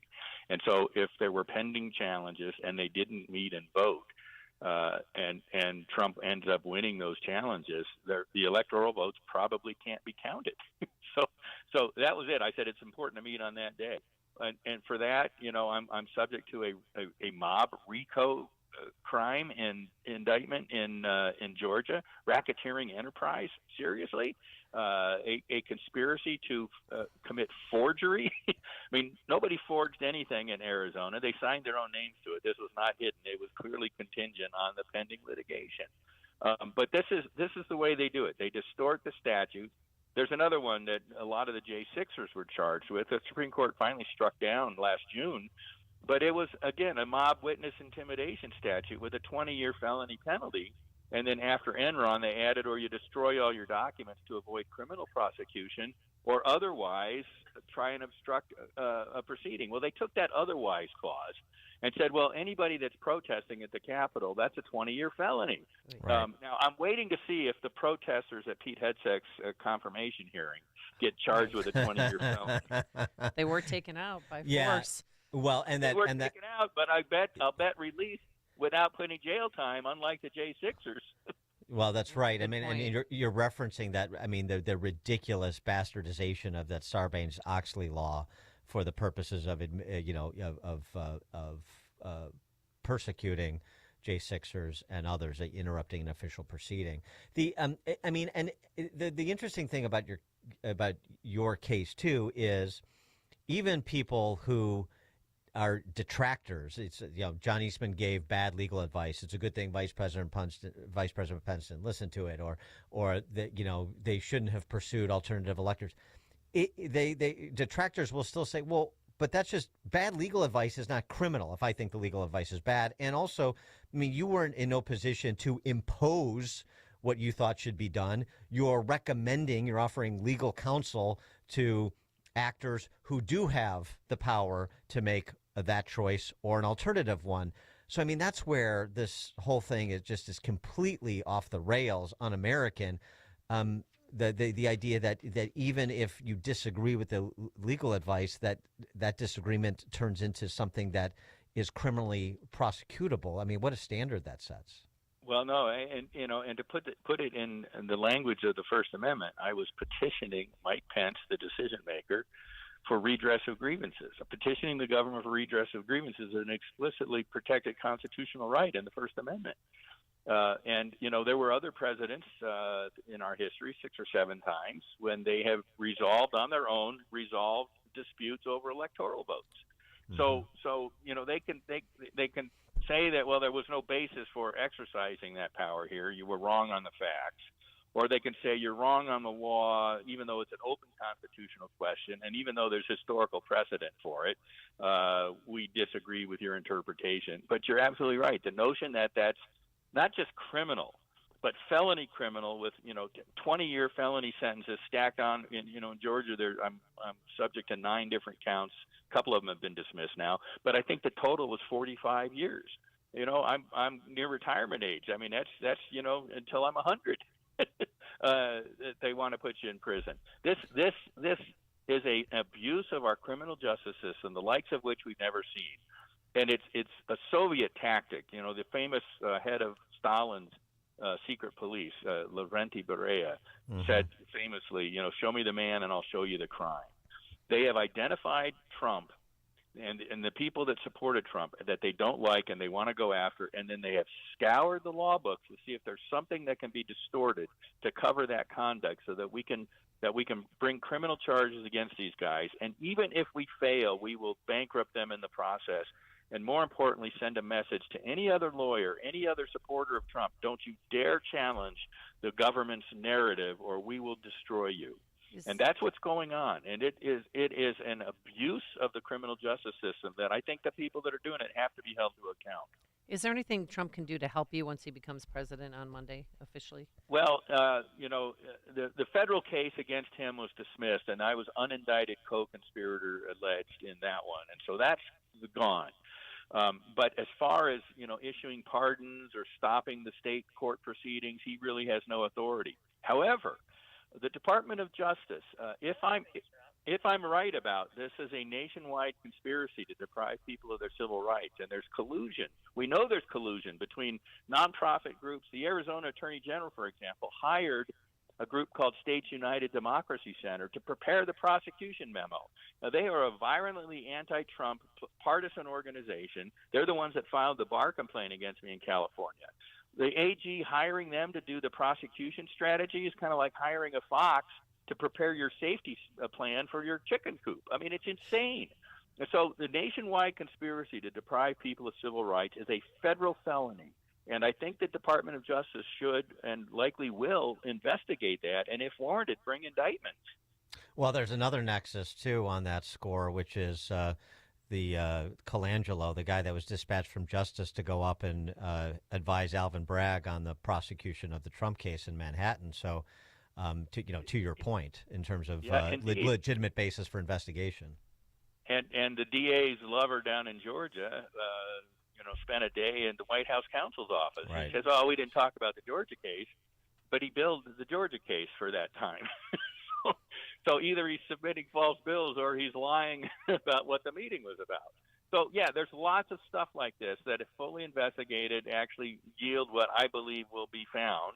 Then people ought to be criminally prosecuted, because this abuse of the criminal justice system to target political opponents is unheard of in our nation's history. It's illegal, it's unconstitutional, and people really need to be held accountable. John Eastman, former con law professor and dean, Chapman University Fowler School of Law, founding director of the Claremont Institute Center for Constitutional Jurisprudence as well. His new documentary, The Eastman Dilemma, Lawfare or Justice. John Eastman, thanks for joining us. Appreciate it. Yeah, and people, if they're interested, can watch it for free for right now at MadisonMediaFund.org, and I hope everybody will take a look at it. Tell us again Madison the website. Media? MadisonMediaFund.org. Okay, MadisonMediaFund.org for the Eastman Dilemma documentary. John Eastman, thanks again for being with us. Appreciate it. Thank you for having me. Take care. Thank you. And he joined us on our turnkey.pro answer line. The stories you need to know to start your day.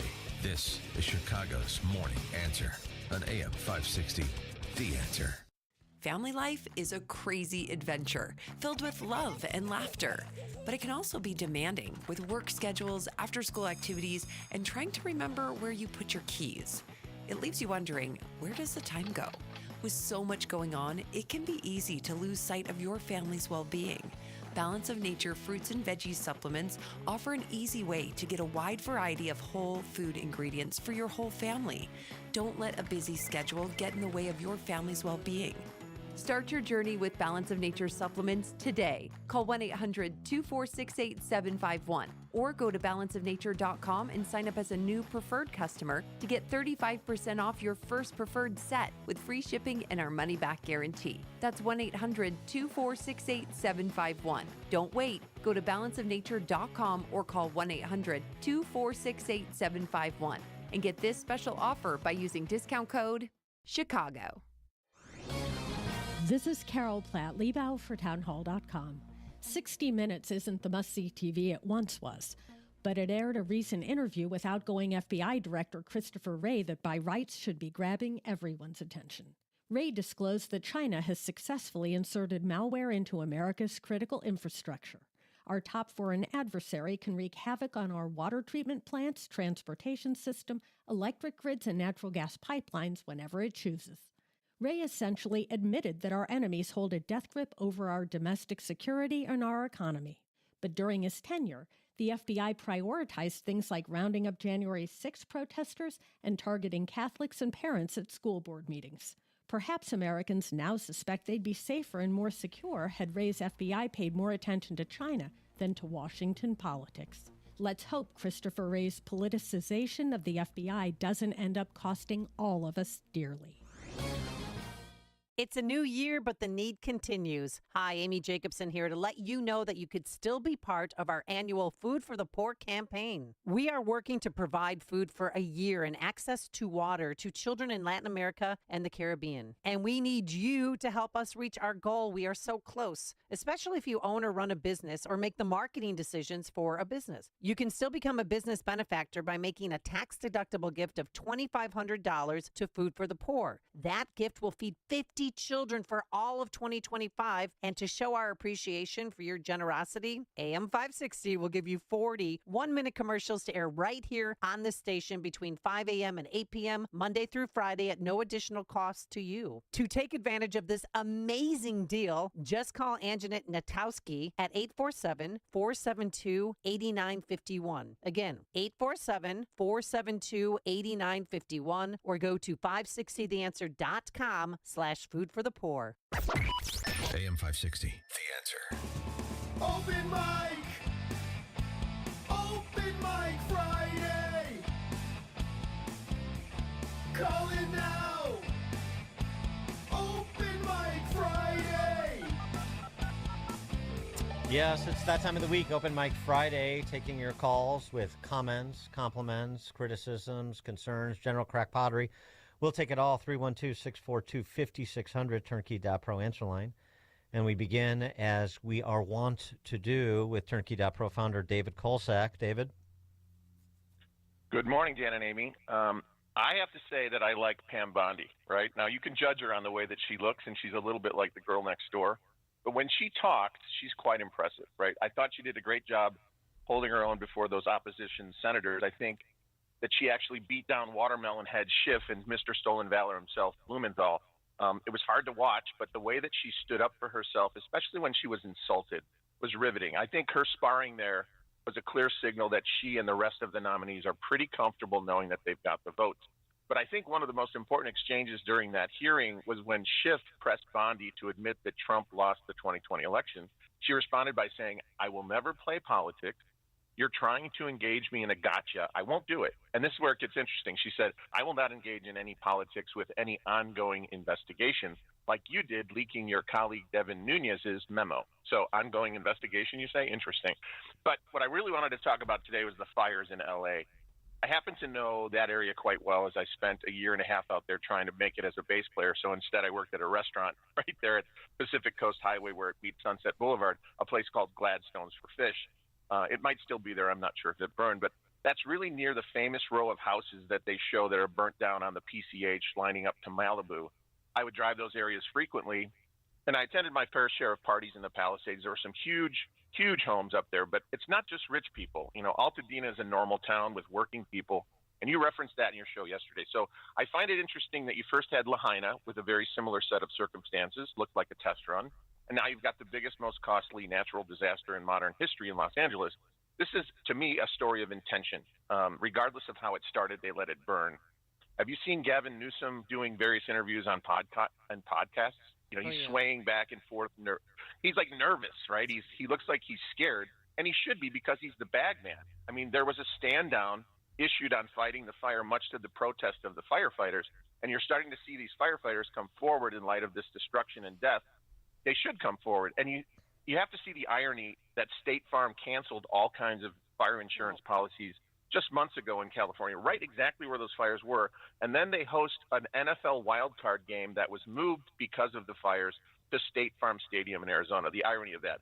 You can't really blame the insurance companies, though, as they see the political policies about these fires and the way they protect the state of California. And they realize they've got this huge liability insuring these homes where the fires are prevalent and the people are not protected by their government. So you've got canceled insurance, multiple fires starting at the same time. Santa Ana winds are twice the velocity they normally are. And usually when the fires are, the conditions are right, they station the fire trucks where they should be in neighborhoods in different areas, but they didn't do that at all. So if you look at the history of California, in the last 5 years, they only lost 13 acres to fires. And this one series of fires torched 40,000 acres. They're saying some people are saying up to 80,000 acres. So we all know that they defunded the fire department. They shipped a bunch of fire equipment to Ukraine because, of course, Ukraine needs it.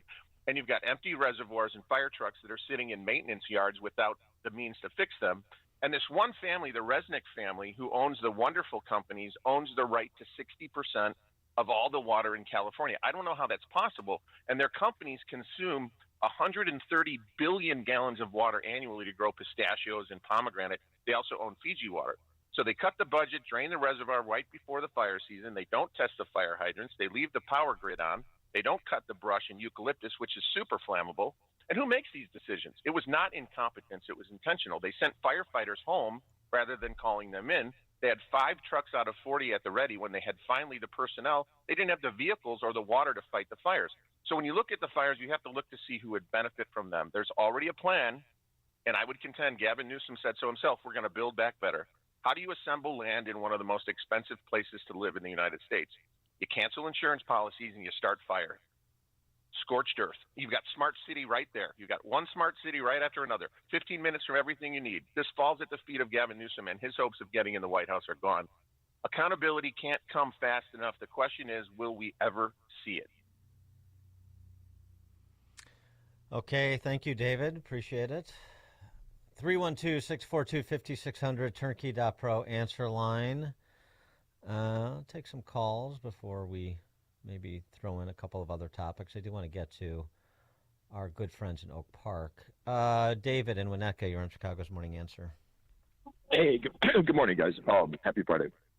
So I guess I would follow the general correct pottery I wrote a little parody to Walter Egan's Magnet and Steel for a situation that took place at a place where I hang out not that long ago, where a person that was not straight got a little too handsy. So there we go. You can help me out with the falsetto if you want. My falsetto sounds so great. Oh boy. 1, 2, 3. 1, 2, 3. Now I told you, so you ought to know. I like those music, I got you go. What in You're the too world close now. is this? I gotta go. But I want you to know. Bum, bum, bum. Look, dude, I'm a guy who loves the way girls feel. So don't even try, 'cause I only will appeal. For you've all been married for guys named. Hey. Wow, I'm speechless. Dan, take that one. Yeah, I'm trying to avoid channeling my inner Simon Cowell here. No, give it to me. No, I'll practice. David, I'm sorry, it's a no for me. Yeah. Okay. We're off to a hot start today, boy. You thought my singing was bad. I bet you appreciate me a lot more now, don't you, Dan? No, I just don't appreciate either you or David. Eduardo, Tampa Bay. Yeah, good morning, Dan and Amy. Let's hope that the Big Al Sharpton and the National Action Network are going to behave themselves, because don't expect any pardons if they try and rush the Capitol. Oh, that's right. They're having their big rally on Sunday Thanks for the call, Eduardo. at the Capitol. I wonder how many people are going to show up. I wish Al Sharpton was a man on his own for that one. That would be poetic justice. Glenn in Orlando. Hi, good morning. I'd like to just remind everybody of the issue that happened in New Orleans and how nobody has been held accountable yet, not the mayor, not the chief of police, and nobody should forget what happened. Oh, agreed. Another command failure. Thanks for the call, Glenn.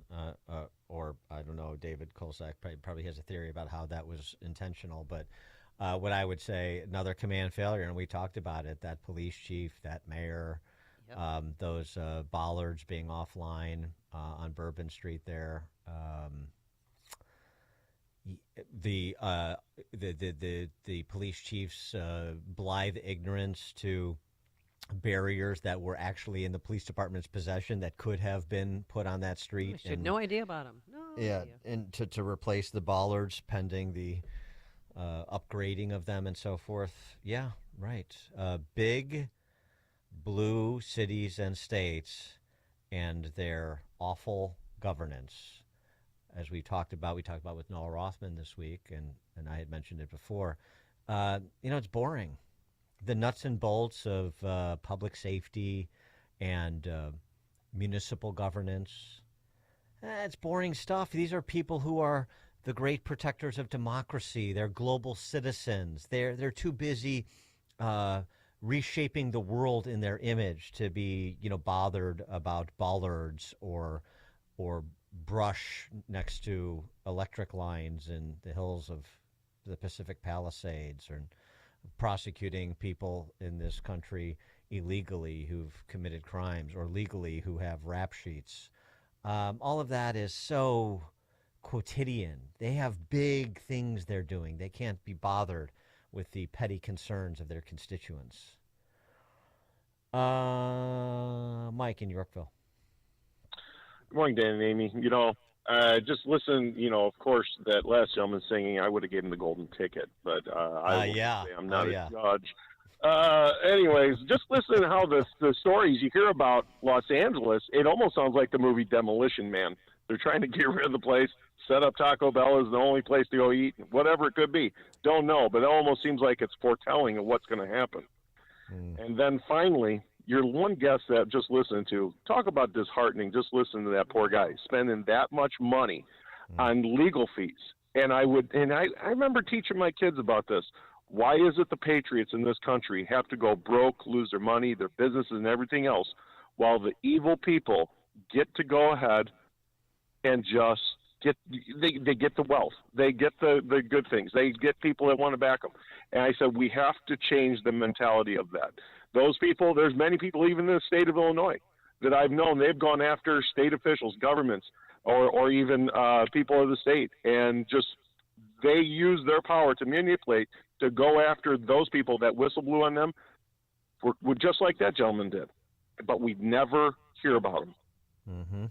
Exactly right. Thanks for the call, Mike. Yeah.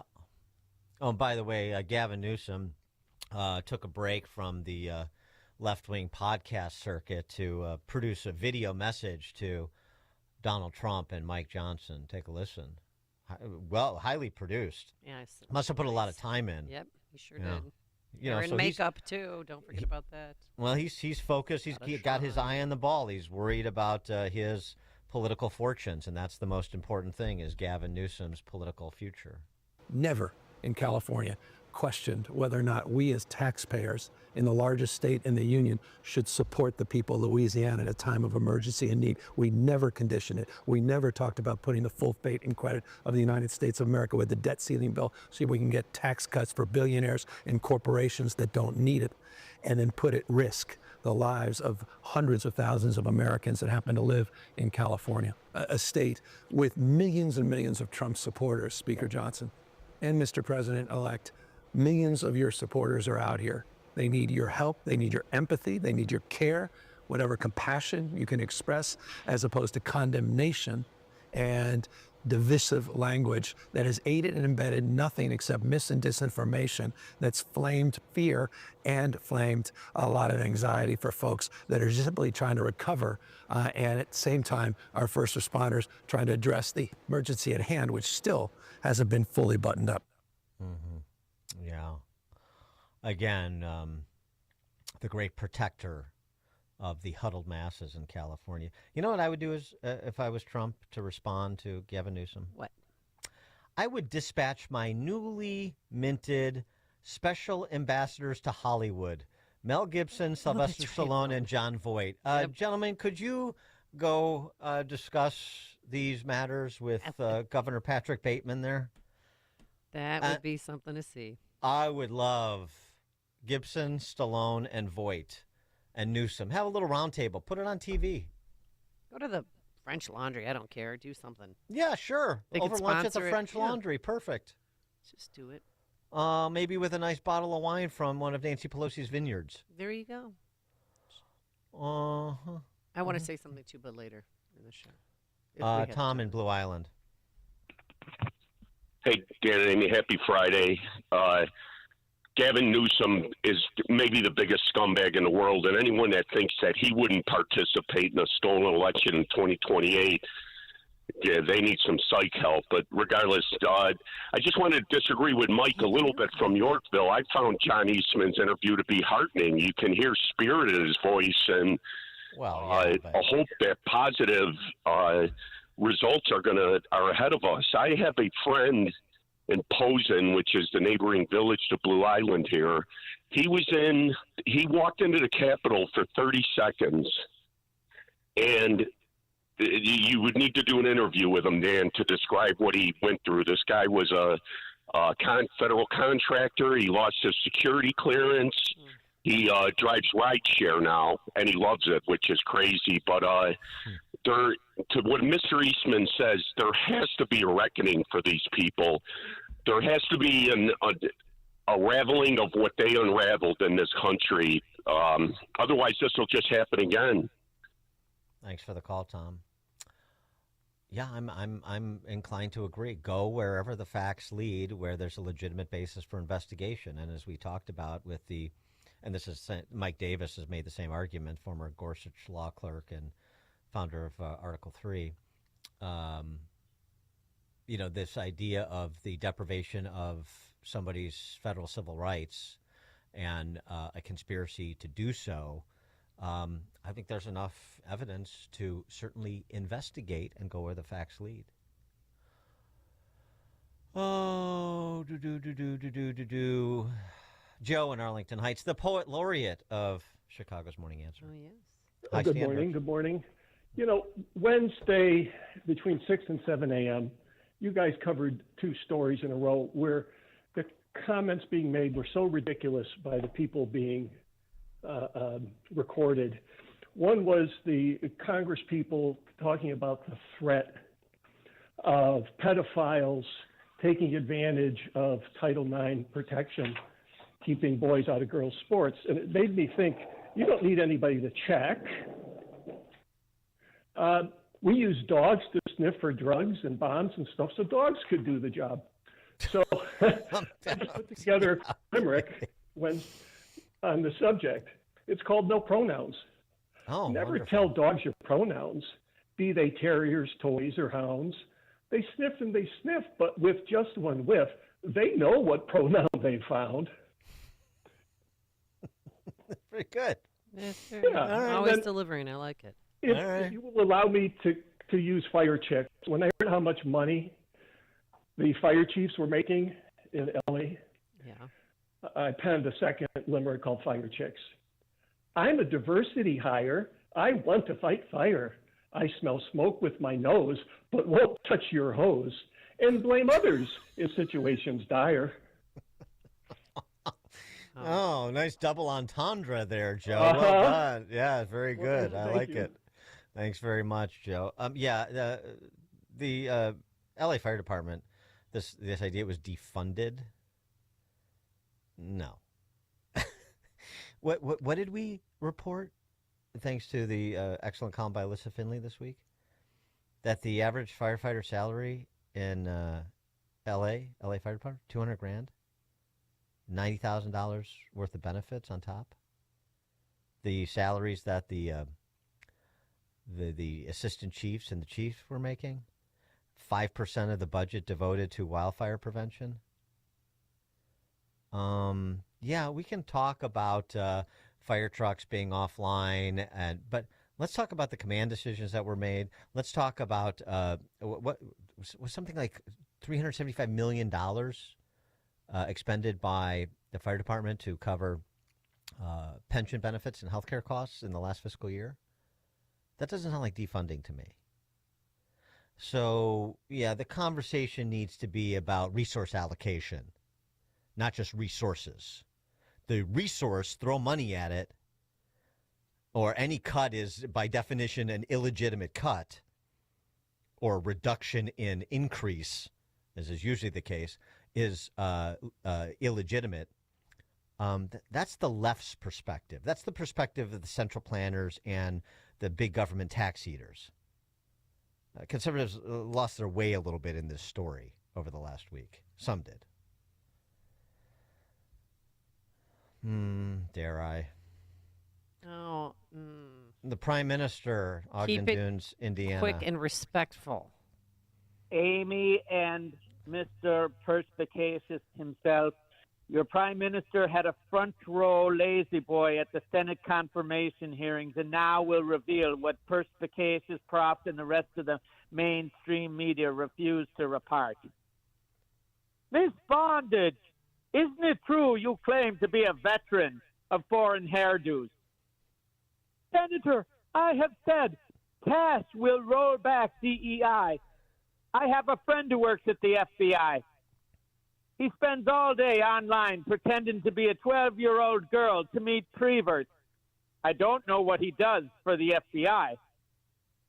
Chairman, will you please direct Miss Bondage to answer the question? Do you not agree that Governor J.B. Lizzo should be commended for not taking Ozempic? Senator, that is a hypothetical, so I ask you, is the needle broken on your moral compass? Miss Bondage, you're refusing to answer, so I'll go on.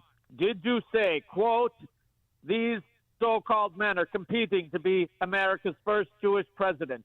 Overfed J.B. Lizzo actually hates the skinny guts of former mayor, ambassador, and foul-mouthed ballet dancer Tiny Lightfoot, unquote. Senator, I hope the president blanket pardons your rap sheets and Linus blanket, and don't get me going on the stains. Okay, Miss all Bondage, right. Okay. I mean, hey, Prime Minister Phil Hendry, you're not. I mean, I am completely lost. But thank you for the sketch effort. Ooh, boy. If it weren't for the limericks. Ed in Chicago Heights. Heights. Oh, daddy boy. Oh, there we go. There is not a single person on earth who wants your picks for the Fighting Irish and the NFL more than I. Oh, that's right. Game's Monday.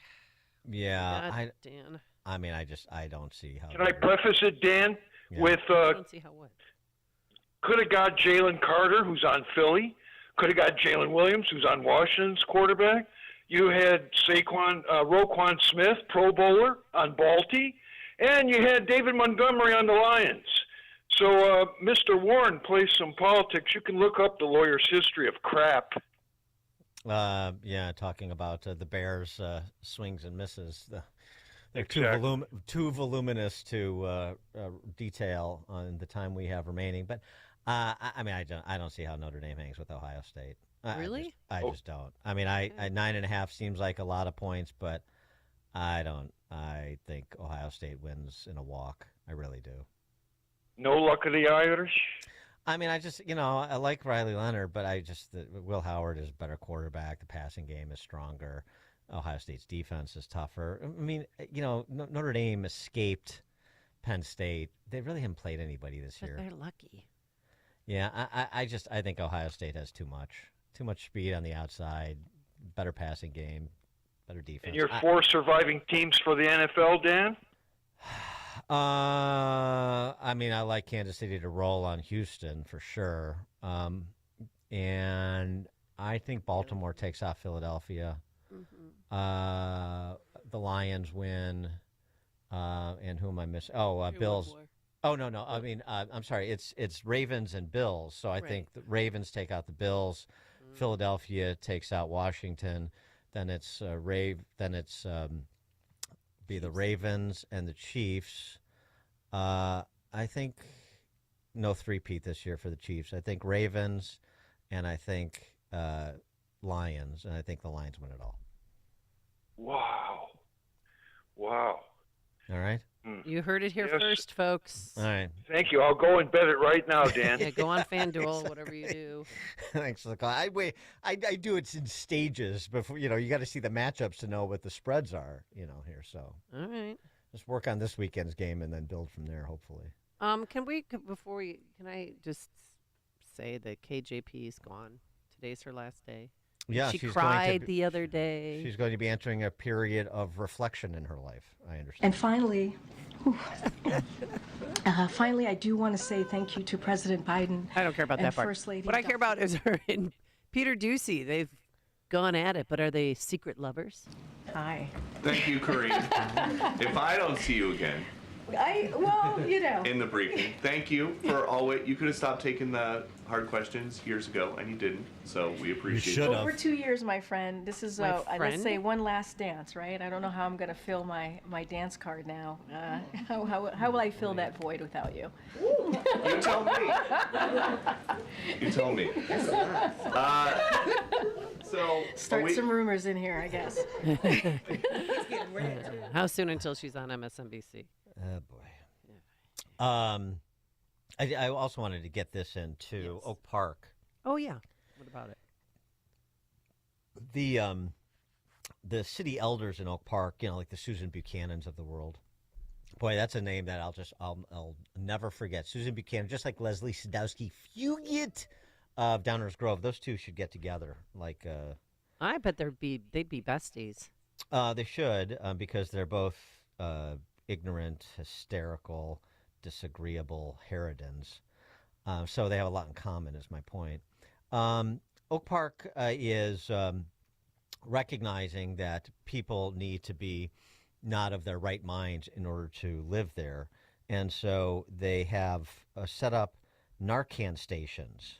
Oh, boy. Narcan stations are available for free in boxes installed at 7 locations throughout the village as part of the Oak Park Public Health Department's opioid overdose prevention program. For more information about opiate overdose prevention in Oak Park, including a map showing where free Narcan is available, you can visit oak-park.us/overdose prevention. Nothing speaks to a well-run, thoughtful community like Narcan stations around said community. And by the way, I wonder if some of those overdoses may be the result of people in Oak Park using those Biden safe smoking kits. Remember those? I don't remember those. Oh, well, let the predecessor to one KJP, Jen Psaki, remind you when she was White House spokeswoman before she got a gig on MSNBC. A safe smoking skit may contain alcohol swabs, lip balm, other materials to promote hygiene and reduce the transmission of diseases like HIV and hepatitis. I would note that what we're really talking about here is steps that we're taking as a federal government to address the opioid epidemic, which is killing tens of thousands, if not more, Americans every single day, week, month of the year. We put out this statement, though, because there was inaccurate information out there, or I should say HHS put out this statement because there was inaccurate information out there, and we wanted to provide clarification on the allowable uses for the HHS harm reduction program. It's not a change in policy. This program, though, is focused on harm reduction strategies, including prioritizing the use of fentanyl test strips and clean syringes. And all of these harm reduction services that will be supported by these programs are intended to save lives from an epidemic that we know is devastating to communities across the country. They're always saving lives. If you have forgotten about the Biden Safe Smoking Kits, one of the great accomplishments, just saving lives, just what they do. Don't make a big deal about it. This is, 2.5 years ago, the spring of 2022. The Washington Free Beacon had the story. The safe smoking kits that are harm reduction, saving lives, Jen Psaki was talking about, included crack pipe. That's right. Washington Free Beacon, crack pipes are distributed in safe smoking kits up and down the East Coast, raising questions about the Biden administration's assertion that its multi-million-dollar harm reduction grant program wouldn't funnel taxpayer dollars to drug paraphernalia. That's exactly what it did. Just saving lives. People caring about people the Biden way and the Oak Park way. It's inspired, isn't it? Kevin, Austin, Texas. If you want a crack pipe, just go to 7-Eleven and get one of those eyeglass repair kits. Isn't that what they do? I'm not familiar, but I'll take your word for it. Anyhow, that's what I've heard. I'm curious, what are your thoughts on, so we're transitioning from campaigning to governing. How can people that were involved in campaigns, grassroots level, stay involved in the governing aspect? How to keep these politicians' feet to the fire to actually follow up on their promises. So I'm curious on your thoughts on that. Well, I mean, thanks for the call. I mean, it's nothing particularly sexy or insightful. It's just the obvious to stay engaged in the lawmaking process, to stay in touch with your congressmen, and frankly, it's the same way your local elected officials. Oh, by the way, the 2026 campaign cycle is already started. So,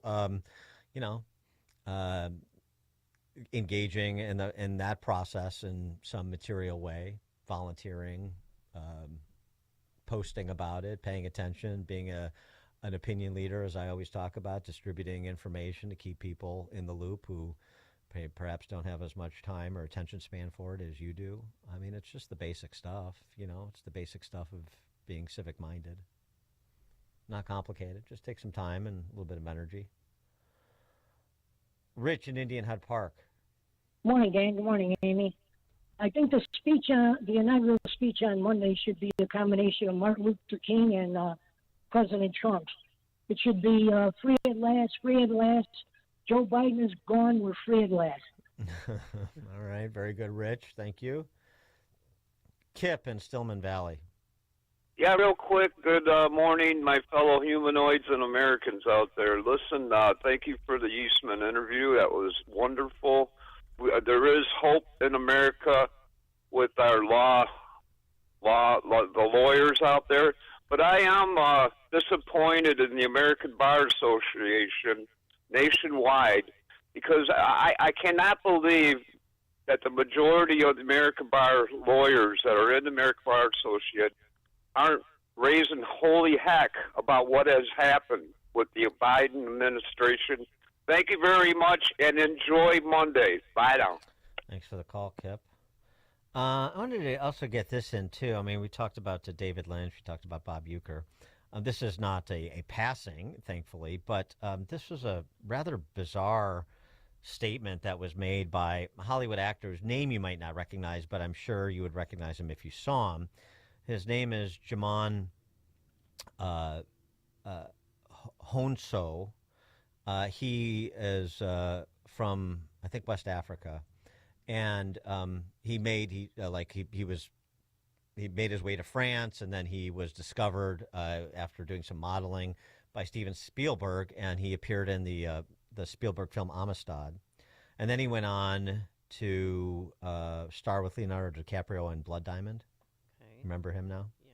He was also he had a bit role, well, a little bit more than a bit role, but a supporting role in the first Gladiator with Russell Crowe. He was one of the slaves that was imprisoned for the fights in the Colosseum.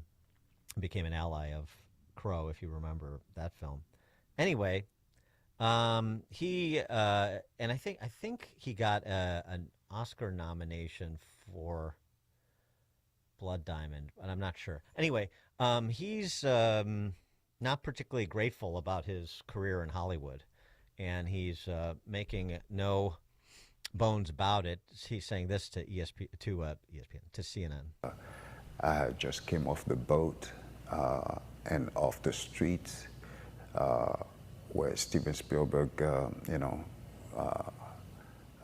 used me for this film, and even though I successfully did that, they just didn't feel like I was an actor for whom we should pay any respect to. So this conceptual idea of diversity and all that, it still has a long way to go. Systemic racism don't change like that anytime soon. I mean, I'm still struggling trying to make a living. After 30 years in this business? After, 30 years, let's say maybe the first 10 years was really trying to, sort of acclimate myself to the industry. And then establish yourself. Boy, he's gotten a lot of work, and his net worth is estimated to be about $5 million to be complaining about systemic racism in Hollywood. But, yeah, that's Hollywood. Chuck and Delavan to close it out. Hey, I got lost coming back from Aurora. I went down to see my dentist, Joe Michaels, and I ended up in Union, Illinois, northeast of Marengo, in a place called Clausen's. I had a burger called the Lip Smacker. Grilled onions, cheddar cheese. You're making me hungry. Peanut butter jelly. Unbelievable. Every best burger I ever ate in my life. Everybody go there and try it out. Have a great weekend. Nothing going on up here. Okay, it's all the actions in Union. All right, thanks, Chuck. All right, thanks to Keith Conrad and Quinn McCarthy and Justin Kosick. Have a wonderful weekend. We're going to have plenty of sunshine today. Enjoy it. It's now 9 a.m. WIND Chicago. She may soon be in charge.